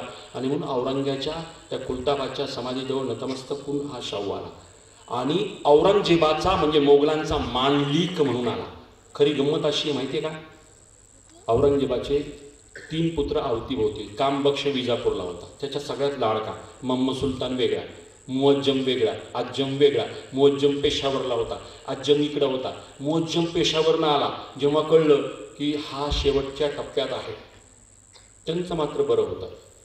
एकमेकाला मारून सत्ताधीश झालेली परंपरा आहे मोगलांची. औरंगजेबाने बापाचे हाल केले शहाजहानचे, शहाजहाननी त्याच्या बापाचे जहांगीरचे केले. म्हणजे हाल करून ठार करून रक्तपाताने सिंहासनावर बसणं ही मोगलांची परंपरा. इथे मुअज्जम आणि अज्जमचं युद्ध झालं आग्र्याला आणि मुअज्जमनी अज्जमला ठार मारले, सख्या भावाला. आता औरंग्याने काय वेगळं केलंय म्हणा? औरंग्याने तर थोरल्या भावालाच ठार मारलं होतं. त्याचं नाव दारा शिकोबा. इतका क्रूर इतिहास आहे त्याचा. त्यांनी मारलं 30 ऑगस्ट 1659ला. कुठे? भर दिल्लीत दिवसा मुंडकं कापलं. ते सांगितलं त्याने की त्याचं मुंडकं कापा. गुलाम नावाचा एक, जसं आपण म्हणतो ना जल्लाद, ज्याला कापाकापाची सवय आहे म्हणजे रक्तपाताची, त्याला ते कामगिरी सोपवली. मोस्ट डेंजरस पर्सन, क्रूर गुलाम नाव त्याचं. त्या जल्लादाला सांगितलं मुंडकं मारून म्हणून. तो दारा शुकोचं मुंडकं मारलं, रक्ताळलेलं होतं, तबकात आणलं. त्याला विश्वास बसल्याने धोके लावा म्हणे, त्याला धुवून आणलं. तो नक्की दारा शुकवायचा, इतका क्रूर तो. बरं ते आणलं. दुसऱ्या दिवशी म्हणजे त्याला तबकामध्ये सजवलं, तबका जसं कापड वगैरे टाकलं, भरजरी वस्त्र. शहाजहान बादशाह कैदेत होता आणि एक लिफाफा पाठवला शहाजहान बादशाहला. कुणी? औरंग्याने. शहाजहान बादशाहला आनंद झाला. कसा का असे ना औरंग्या बुड्या बापाची याद केली म्हणून थोडा त्याच्या चेहऱ्यावरती त्या तुरुंगात का होईना थोडं हास्य फुललं. आणि जसा लिफाफा वाचत होता काही क्षणामध्ये एक तबक घेऊन माणूस नजराना म्हणून आला, म्हणजे भेटवस्तू, गिफ्ट. पुन्हा त्याच्या चेहऱ्यावर हे वर्णन केलं बरं का अखबारातमध्ये, म्हणजे फेशियल एक्सप्रेशन ऑफ औरंगजेब. हे त्या काळातली परफेक्ट आजच्यासारखी बूम पत्रकारिता नव्हती. ते बूम घेऊन फिरतात ना, ते अखबारात लिहून काढायचे ते. मग ते लिहून काढलेले बरं का. त्याच्या बुढ्या बापाच्या चेहऱ्यावरती लिफाफा हास्य आलं आणि नजराना औरंगजेब देतोय याचं कुतूहल त्याला लागलं. लिफाफा वाचत असतानाच नजराना घेऊन तो माणूस आला आणि कुतूहलाने तो बुढा बाप त्याच्याकडे बघू लागला. त्या तबकात काय ठेवलं आणि बघता बघता ते वरचं भरजरी वस्त्र काढल्यानंतर सर्वात जास्त प्रेम ज्याच्यावरती होतं तो लाडका दारा शिको त्याला दिसला आणि भोवळ येऊन शहाजहान बादशाह पडला. हे लिहिलं आय विटनेसने, लाईव्ह वार्तांकन. एवढा क्रूर आहे. दुसऱ्या दिवशी पुन्हा त्याचं प्रेत वगैरे त्यांनी फिरवलं दिल्लीमध्ये. तर क्रूरतेची सीमा गाठणारा हा औरंगी आहे. जेनेटिक्स त्याचं क्रूरतेचं आहे. विचार करा, ती परंपरा मुअज्जमची. मुअज्जमनी भावाला ठार मारलं म्हणजे सगळे भाऊ ठार मारून सिंहासनावर बसण्याची परंपरा. इथे लक्षात येतं की सिंहासन निर्माण होण्याची शक्यता आणि राजनीतीच्या धर्मशास्त्राच्यानुसार निर्माण झालेली शक्यता असताना त्याग करणाऱ्या येसुबाई साहेब कुठे? राजारामाला गादीवर बसून शाहूराजाचा नैसर्गिक हक्क डावलून स्वतः विजनवासात किंवा धोक्यामध्ये जोखमीत स्वतःचा जीव घालणाऱ्या येसुबाई साहेब कुठे? आणि स्वतःच्या भावाला ठार म्हणून सिंहासनावर बसणारी मोगली प्रवृत्ती कुठं? Difference between Maratha culture and Mughal culture. Maratha संस्कृती ही त्यामुळं सर्वश्रेष्ठ आहे. इथे खास करून ध्यानात घ्या की शाहू राजा आल्यानंतर 2 तट पडली आणि 2 सिंहासन, म्हणजे शाहूराजांनी निरोप पाठवला की तहाचा निरोप होता, पण तो तह कसा होता, इकडचं राज्य घ्या वारणेच्या पलीकडचं आणि आमच्या अंकित राहा. तारा राणीला हे मान्य नव्हतं. का नव्हतं मान्य? कारण सुंदरी स्वराज्याची स्थापना छत्रपती शिवाजी महाराजांनी केली. ती सार्वभौमत्व, सॉव्हरेन स्टेट, कुणाच्या अंकित असणारं राज्य नाही. आणि शाहू राजा मोगलांचा अंकित म्हणून इथे आला होता. मनसबदार, स्वतंत्र राजा नव्हता.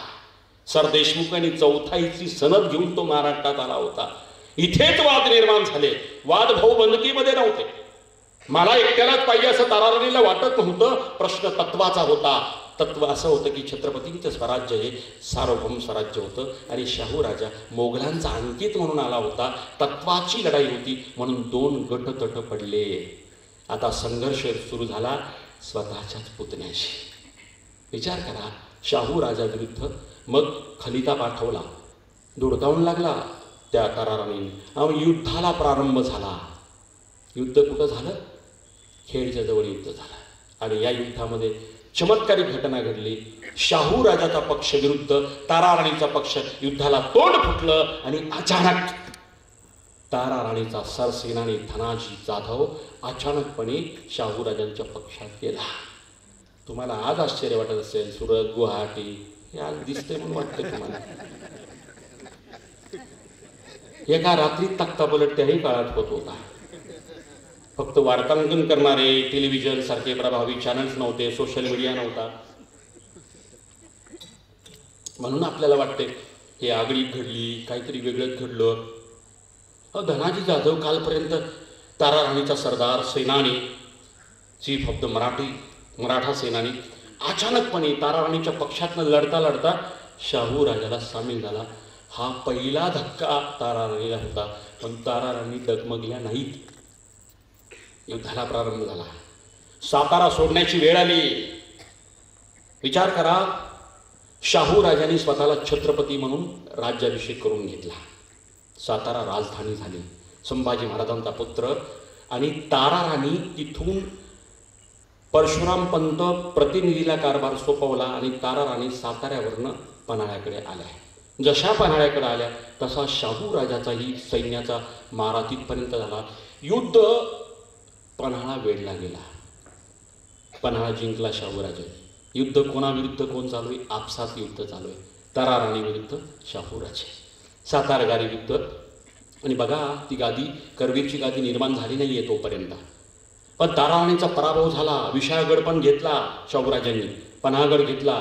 ताराराणी निसटल्या, रांगण्यावरती गेल्या. पुन्हा रांगण्यावरती शाहूराजांचं सैन्य गेलं. लढाई आपसात सुरू झाली. भाऊबंदकीचा शाप लागला. ताराराणी रांगण्यामधून सुद्धा बेमालूमपणे निसटल्या. किल्ले सिंधुदुर्गवरती आल्या, इकडं आल्या. ताराराणी इकडं आल्या. तोपर्यंत वेढा, आणि वेढा देऊन झाल्यानंतर किल्ले शाहूराजांनी जिंकले. आणि मग शाहूराजा परत जाण्याच्या तयारीला निघाला. तसं काही महिन्यात पुन्हा सैन्य जमवाजमव केली आणि या ताराराणी सिंधुदुर्गातनं रांगण्यावरनं पन्हाळा, विशाळगड पुन्हा शाहूराजाच्या पक्षातनं ताब्यात घेतला. ही होती लढाईची थमाक.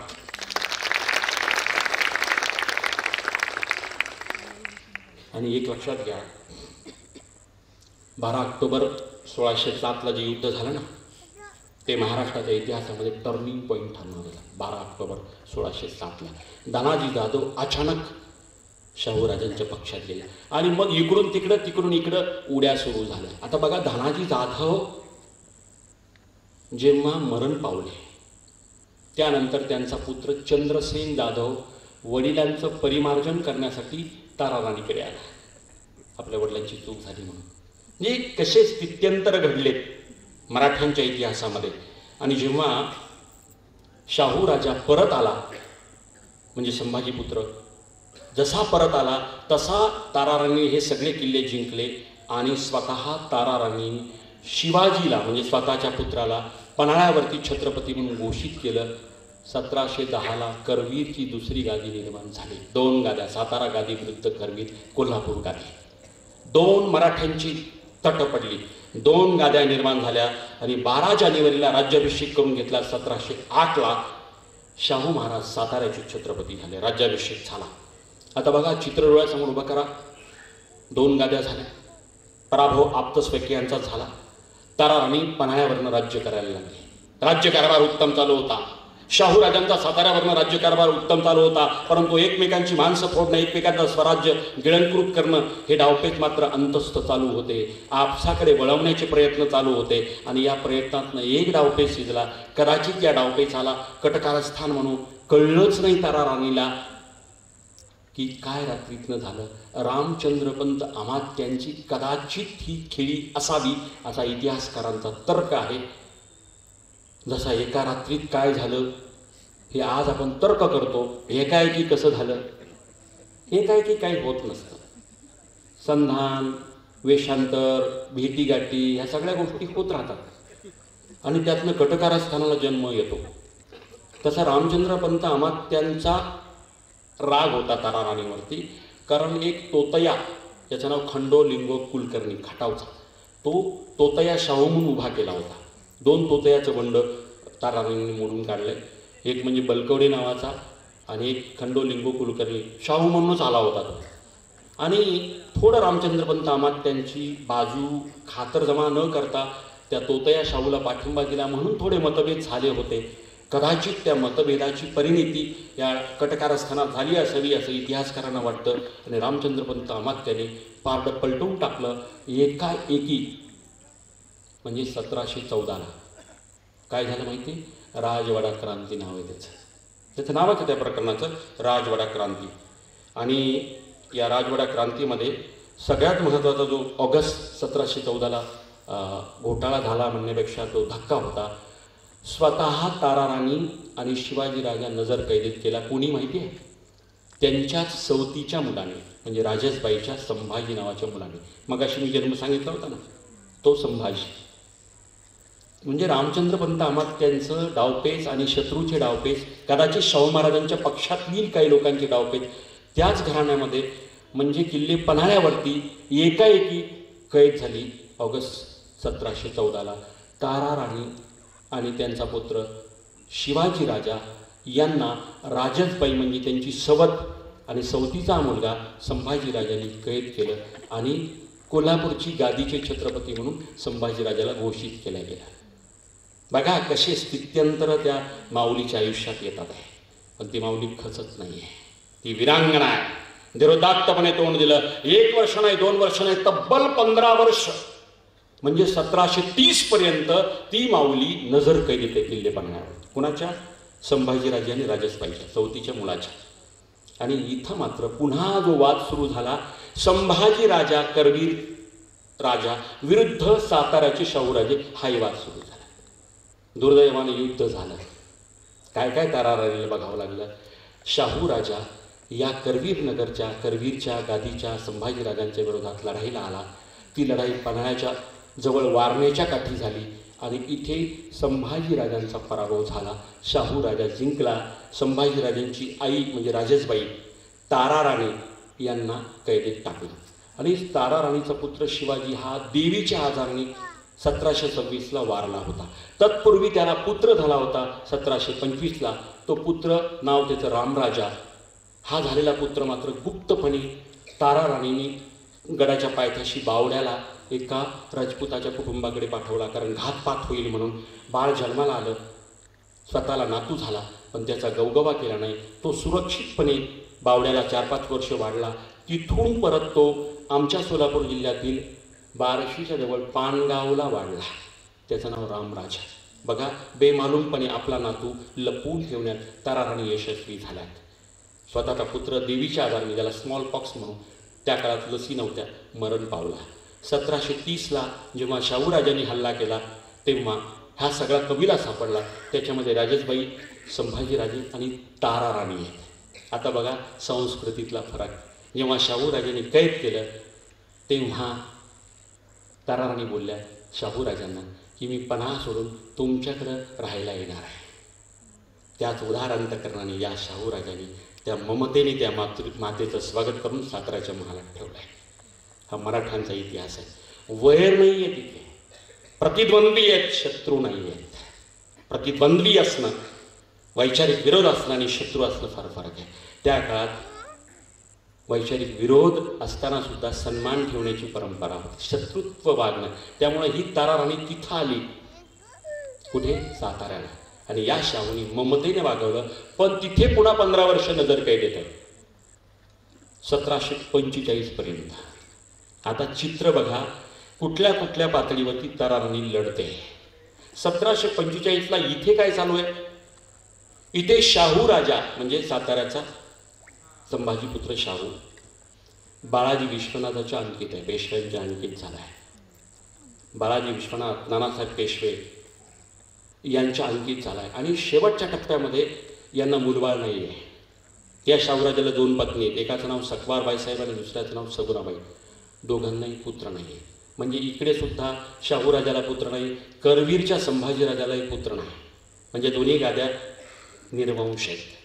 म्हणजे पुढं गादीवरती पुरुष बसावा अशी स्थिती नाही आहे. चित्र डोळ्यासमोर उभं करा. अशा वेळेस वारसाचा शोध सुरू केला नानासाहेब पेशव्यांनी, म्हणजे बाळाजी बाजीरावांनी, पेशव्यांनी सुरू केला वारस दुसरा बघण्याचा. आता बघा, डावपेच सुरू आहे. तारा राणीला वाटत होतं संभाजीराजा कसा का असेना माझ्या सवतीचा मुलगा आहे, त्यांनी साताऱ्याचं गादीचं वंशज व्हावं. पण तसं नाही झालं. जेव्हा कळलं की दुसरं कोणीतरी, म्हणजे यांचा डाव होता कोणाचा? बाजीरावांचा, म्हणजे नानासाहेबांचा, कुणीतरी नामधारी ठेवायचा.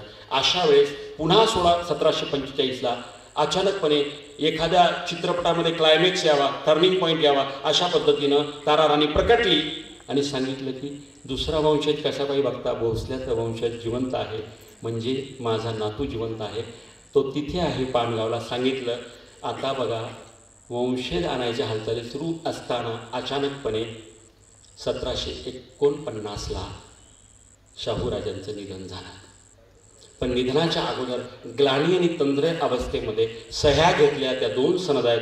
पेशव्यांनी शाहूराजांचा अधिकार जवळपास बरखास्त केला आणि नामधारी छत्रपती निर्माण झाले. इतिहासकारांचं म्हणणं असं आहे की कोणताही छत्रपती राजा स्वतःचा अधिकार पेशव्यांना द्या असं म्हणणार नाही. ते ग्लानी अवस्थेमध्ये सह्या घेतल्या. आपण म्हणत नाही का, एखादा माणूस जाण्याच्या अवस्थेत आहे, बुद्धी चालत नाही आहे, स्मरणशक्ती कमी झाली, अशा वेळेस बॉन्ड पेपरवरती सह्या घेण्याचे प्रकार कलियुगामध्ये घडतात. तशा पद्धतीनं ते 2 सनदा पेशव्यांनी करून घेतल्या, ज्याच्यामध्ये असं होतं की यानंतर सर्व अधिकार पेशव्यांना राहतील, छत्रपती नामधारी राहिले आणि पेशव्यांच्या अधिकारात छत्रपती ढवळाढवळ करणार नाही. इतका भयानक सनदेचा म्हणजे डावपेच रचला. आता बघा, इथून कटकारस्थानं सुरू झाले. शाहूराजांचा मृत्यू झाला. मृत्यू झाल्यानंतर पुन्हा दुसरा वंशज बसवण्यासाठी तारा राणीने पर्याय दिला होता, माझा नातू. तो आणण्याचा प्रयत्न झाला, परंतु तो सुद्धा तोतया आणला. ते रामराजा तोतया होता, म्हणजे डमी होता, तो ओरिजिनल नव्हता. त्याला आणलं साताऱ्यामध्ये 4 जानेवारी 1750. शेवटच्या टप्प्यात आलोय आपण. तारा राणीच्या इतिहासातला शेवटचा टप्पा आहे. बघा, तारा राणीचं वय 70 ते 80च्या दरम्यान, म्हणजे 86 वर्ष जगली तारा राणी. किती? 86. त्यापैकी 61 वर्ष वैधव्य, 25 वर्ष सुखाचे जर सोडले तर विधवा म्हणून 61 वर्ष जगली आहे. 70 नंतर सुद्धा ती लढते. हे लढणं केवळ तलवारीचं लढणं नाहीये, शह काठ शह, चाल प्रतिसाल, कोणाला राजकारण त्याला पुरून उरणं, या डावपेचात सुद्धा तारा राणी कमी नाहीये. विचार करा, जेव्हा वारणेचा तह झाला ना, याच तारा राणीने सांगितलं भाऊबंदकी बंद करा. संभाजी राजा करवीरचा आणि शाहूराजामध्ये समेट घडवून आणला, तुम्ही भांडू नका, म्हणून राज्याची विभागणी झाली. नंतरची भांडणं थांबली. हा महत्त्वाचा भाग आहे की जिथे प्रगल्भ बुद्धी घ्यायची तिथे प्रगल्भ बुद्धी घेतली. आता खऱ्या अर्थानं नाट्यमय वळण आलं की सातारामध्ये कोटेश्वर नावाचं मंदिर आहे. त्या कोटेश्वर मंदिरामध्ये तारा राणी आणि हा डमी रामराजा, तो बोगस होता नंतर कळलं, तसाच आणला राज्यारोहणासाठी आणि दोघा नातवाची आजीची भेट झाली. तारा राणी समोर आहे, वाद्य वाजतायत, साताऱ्यातनं मिरवणूक निघाली की आपल्या गादीला राजा मिळाला म्हणून, आणि त्या रामराजाची पहिली भेट झाली. नजरानजर झाल्याबरोबर लक्षात आलं तारा राणीच्या की हा आपला नातू नाही आहे. तिनं त्या धामधुमीमध्ये बोलण्याचा प्रयत्न केला की हा खोटा आहे, हा भोसल्याचा वंश नाही, वंशला दाग लागेल. हे बोलल्यानंतर त्या पेशव्यांचे कारभारी होते, त्यांनी कसं बसं तारा राणीला बाजूला केलं. त्याच वेळेस लक्षात आलं की आपल्याबरोबर पुन्हा डावपेच धोका झाला आणि झालाच तसा. नामधारी कोणतरी बसवला राजा म्हणून. किती मोठा द्रोह आहे. छत्रपतींचा वंशज म्हणून कुणीतरी भोसले वंशाचा नसलेला राजा बसवणं, पेशव्यांचा इतका मोठा राजद्रोह झाला. त्यानंतर या रामराजाला यांनी पूर्ण अंकित केलं. बघा चित्र, स्वतःच्या नुसार वागवायला सुरुवात केली. म्हणजे छत्रपती पद नामधारी झालं. तारांनी तळतळल्या. छत्रपती शिवाजी महाराजांची प्रतिष्ठा, छत्रपती पद सार्वभौमत्वाचं प्रतीक होतं आणि ते नामधारी झालं. हे ताराराणी सहन नाही झालं. ताराराणी त्याही अवस्थेमध्ये डावपेच खेळतायत. बघा, रामराजा पूर्णपणे अंकित झाला नानासाहेब पेशव्यांच्या. नानासाहेब पेशवे आणि सदाशिवराव पेशव्यांनी एक डाव रचला. सांगोल्याचं युद्ध ताराराणीला न सांगता या रामराजाला घेऊन केलं आणि सांगोल्याचा करार झाला. सांगोला करार या नावाने ओळखला जातो. त्याच्यात असं ठरलं की यापुढचे अधिकार पेशव्यांना आहेत. त्याशिवाय पेशव्यांची राजधानी म्हणजे छत्रपतींची राजधानी साताऱ्यावरनं पुण्यात नेण्यात येईल. महाभयानक कट कारस्थान शिजलं. जसं ताराराणीला कळलं, ताराराणी साताऱ्यावरनं सिंहगडला गेली. सिंहगडामध्ये तिचा तिळपापड झाला. हे काय चाललंय म्हणून नामधारी राज म्हणजे आता राज्यच गिळंकृत केलं. साताऱ्याची गादी पुण्याला नेली. पेशवेच खऱ्या अर्थाने सर्वश्रेष्ठ झाली आणि छत्रपती नामधारी झाला. मग ताराराणीच्या लक्षात आलं की पेशव्यांच्या विरोधात जे जे आहेत हिंदुस्थानमध्ये त्यांच्याशी संधान बांधायला राणीने सुरुवात केली. काय मनोबल असतं एखाद्याचं. तशा अवस्थेत ती डगमगली नाही. पेशव्यांच्या विरोधात जे जे होते, मग दमाजी गायकवाडांपासून ते निजामाच्या दिवाणापर्यंत सगळे गोळा केले. तुळाजी आंग्रेला गोळा केलं आणि पेशव्याच्या विरुद्ध दबाव निर्माण केला. आणि जेजुरीला 1752ला जेजुरीच्या खंडेरायाच्या समोर ताराराणी नानासाहेब पेशवे भंडार हाती घेतला आणि सांगितलं की हा नातू खोटा आहे. पेशव्यांनी कबूल केलं की हा खराखुरा वंशज नाही. तिथं महाराष्ट्राला कलाटणी मिळाली. पेशव्यांकडनं अजून एक म्हणणं मान्य करून घेतलं ताराराणीने की जे शाहू महाराजांकडनं तुम्ही चुकीच्या पद्धतीनं 2 सनदा घेतल्यात त्या पुन्हा दुरुस्त करा. आणि नवीन करार झाला ज्याच्यामध्ये शाहू महाराजांच्या काळात पेशवे जसे म्हणजे ज्या पद्धतीनं कारभार करायची तोच कारभार करण्यात यावा. मुख्य अधिकार छत्रपतींच्या घराण्याचा असावा. त्याच्यात तुम्ही ढवळाढवळ करू नये. हा पूर्वीचा अधिकार, सार्वभौमत्वाचा अधिकार या ताराराणीने नानासाहेब पेशव्यांना मात करून अवप्रसंगी 2000 बंदुका मागवण्याची तयारी केली होती ताराराणी. काय म्हणतात ते पण 1758ला मृत्यूच्या अगोदर 2 वर्ष तुमच्या गोव्याच्या पोर्तुगीज व्हायसरायला पत्र लिहिले. पत्र आजही आहे. ताराराणीची डावपेच किती भयानक आहे. 2000 बंदुका मागवल्यात या पेशव्यांच्या विरोधात लढण्यासाठी. म्हणजे इतका संघर्ष त्या माऊलीने केलाय. प्रत्येक संघर्षामध्ये शहकाट शहाला ती माऊली पुरून उरली आणि खऱ्या अर्थानं नानासाहेब पेशव्यांचा नैतिक पराभव त्यांनी केला. पुन्हा शेवटच्या टप्प्यामध्ये आपण आलोय. नानासाहेब पेशव्यांचा मृत्यू झाला. मराठ्यांचं पानिपत झालं दिनांक 14 जानेवारी 1761ला. आणि इतकं दुर्दैवी क्षण आहे तो महाराष्ट्राच्या इतिहासामध्ये की खऱ्या अर्थानं संस्काराची सीमा जी मराठ्यांची परंपरा जपली होती ती पूर्णपणे लोप पावली. मराठ्यांचं पानिपत झालं. पूर्ण हिंदुस्थानमध्ये 1 लाख मराठे त्या पानिपताच्या मैदानावरती हुतात्मे झाले. अहमद शाह अब्दालीचा पराभव होता होता मराठे पराभूत झाले. आणि सांगायला वाईट वाटतं की हे सगळं वार्तांकन आपण म्हणतो ना पानिपताच्या मैदानात काय घडलं हे सांगणारा माणूस ताराराणीच्या जवळ होता. इतकं वाईट वाटलं. तिच्यासमोर कदाचित शिवराज्याभिषेकापासून ते पानिपताच्या मैदानापर्यंतचा तो सगळा चित्रमय इतिहास तरळला असेल. त्या राणीच्या मनामध्ये काय चाललं असेल. कदाचित छत्रपती शिवाजी महाराज जिवंत असते तर काय केलं असतं असंही त्यांना वाटून गेलं असेल. परंतु इथं सांगायला वाईट वाटतं की नानासाहेब पेशव्यांनी केवळ तुळाजी आंग्रेंचा बदला म्हणून मराठ्यांचं आरमार इंग्रजांच्या मदतीनं 1756ला बुडवलं. मराठ्यांचा आरमार छत्रपती शिवाजी महाराजांनी कल्याण भिवंडीपासून दुर्गाडी किल्ल्यापासून 1658ला मुहूर्तमेढ रोवली होती. ते आरमार कुठल्या परकीय माणसाने बुडवलं नाही. तर इंग्रजांच्या मदतीने नानासाहेब पेशव्यांनी हे आरमार बुडवलं. तुळाजी आंग्र्याची कैद केली 1756ला आणि 1756पासून ते 1786पर्यंत हा कैदेत होता. कैदेत त्या तुळाजी आंग्रेचा मृत्यू झाला. हे आमच्याच माणसाने इतकं भयानक केलं. मला असं वाटतं की ताराराणीचा इतिहास तुम्हाला समजून घेत असताना अंतिम टप्प्यामध्ये ताराराणीला पुन्हा दुःखाला सामोरं जावं लागलं. ते म्हणजे संभाजीराजांना पुत्र नव्हता, कोल्हापूरची गादी निपुत्रिक होती आणि 20 डिसेंबर 1760ला संभाजीचा मृत्यू झाला. म्हणजे करवीर गादीचा वंशज, राजेशबाईचा पुत्र, तारोच्या चौथीचा मुलगा आणि निपुत्रिक असल्यामुळं खालसा करण्याचा प्रयत्न झाला. पुन्हा नानासाहेब पेशवांनी करवीरवरती आक्रमण केलं खालसा करण्यासाठी. परंतु सांगायला अभिमान वाटतो, त्या संभाजीराजांची पत्नी, जिचं नाव जिजाबाईच होतं, तिनं हा हल्ला परतवून लावला. ही मराठ्यांची ताकद आहे. प्रतिकूलतेमध्ये सुद्धा लढणं ही मराठ्यांची परंपरा आहे. मला असं वाटतं की आज या सगळ्या याच्यामधून ताराराणीचा इतिहास दिनांक 10 डिसेंबर 1761ला वयाच्या 86व्या वर्षी या माऊलीने जगाचा निरोप घेतला. पानिपताचा रणसंग्राम हरलेला सुद्धा याच माऊलीने अनुभवला. मराठ्यांच्या वेगवेगळ्या स्थित्यंतराची साक्षीदार ती राहिली.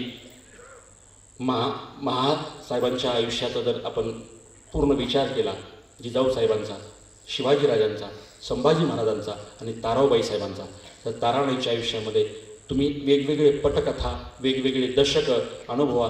प्रत्येक दशकामध्ये पहिल्या याच्यामध्ये जिंजीमधनं यशस्वीपणे वापस येणारी ताराऊ, दुसऱ्या पटलावरती दुसऱ्या टप्प्यामध्ये औरंगजेबासारख्या बलाढ्य शत्रूचा पराभव करणारी ती रणरागिणी वीरांगना ताराऊ, त्याच्यानंतर शाहू महाराजांच्या पक्षाशी लढत असताना स्वतःचं करवीर निवास, करवीर संस्थान उभं करणारी, छत्रपतींना गादीवर बसणारी, पर्यायी तख्त निर्माण करणारी ताराऊ, त्याच कैदेमध्ये असताना पुन्हा ताराऊंचा आणि शहाजीराजांचा पुन्हा भेटप्रसंग झाल्यानंतर वडिलकीच्या सल्ल्याने दोघा भावाभावामध्ये समेट करणारी प्रगल्भ ताराऊ, नानासाहेब पेशव्यांनी कटशहाचं काट राजकारण केलं.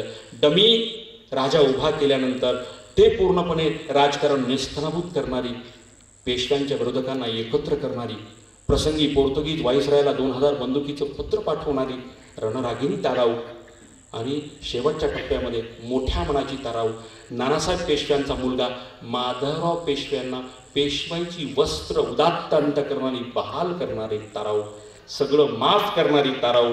म्हणजे वैरत्व नाही, प्रतिद्वंदी समजणारे. नानासाहेब पेशव्यांनी एवढा त्रास दिला, पण नानासाहेब पेशव्यांच्या मुलाला पेशवाईचे वस्त्र मिळावेत ही नानासाहेबांची इच्छा होती. आणि याच ताराराणींनी मृत्यूच्या अगोदर भर दरबारामध्ये माधवराव पेशव्याला पेशवाईची वस्त्र दिली. एवढी उदात्त अंतकरणाची ताराऊ वेगवेगळ्या पैलूमध्ये आम्ही अनुभवली. या ताराऊपासून तुम्ही काय शिकणार हा महत्त्वाचा मुद्दा आहे. त्यांचे आचरण, तुमच्या आयुष्यामध्ये संकट वेगवेगळं जरी आलं तरीही संकटाला खचू नका, एवढंच ताराराणी आम्हाला सांगते. याच आजच्या या व्याख्यानाचं पुष्प जिजाऊ साहेबांना समर्पित करतो. आपली रजा घेतो. जय हिंद, जय महाराष्ट्र.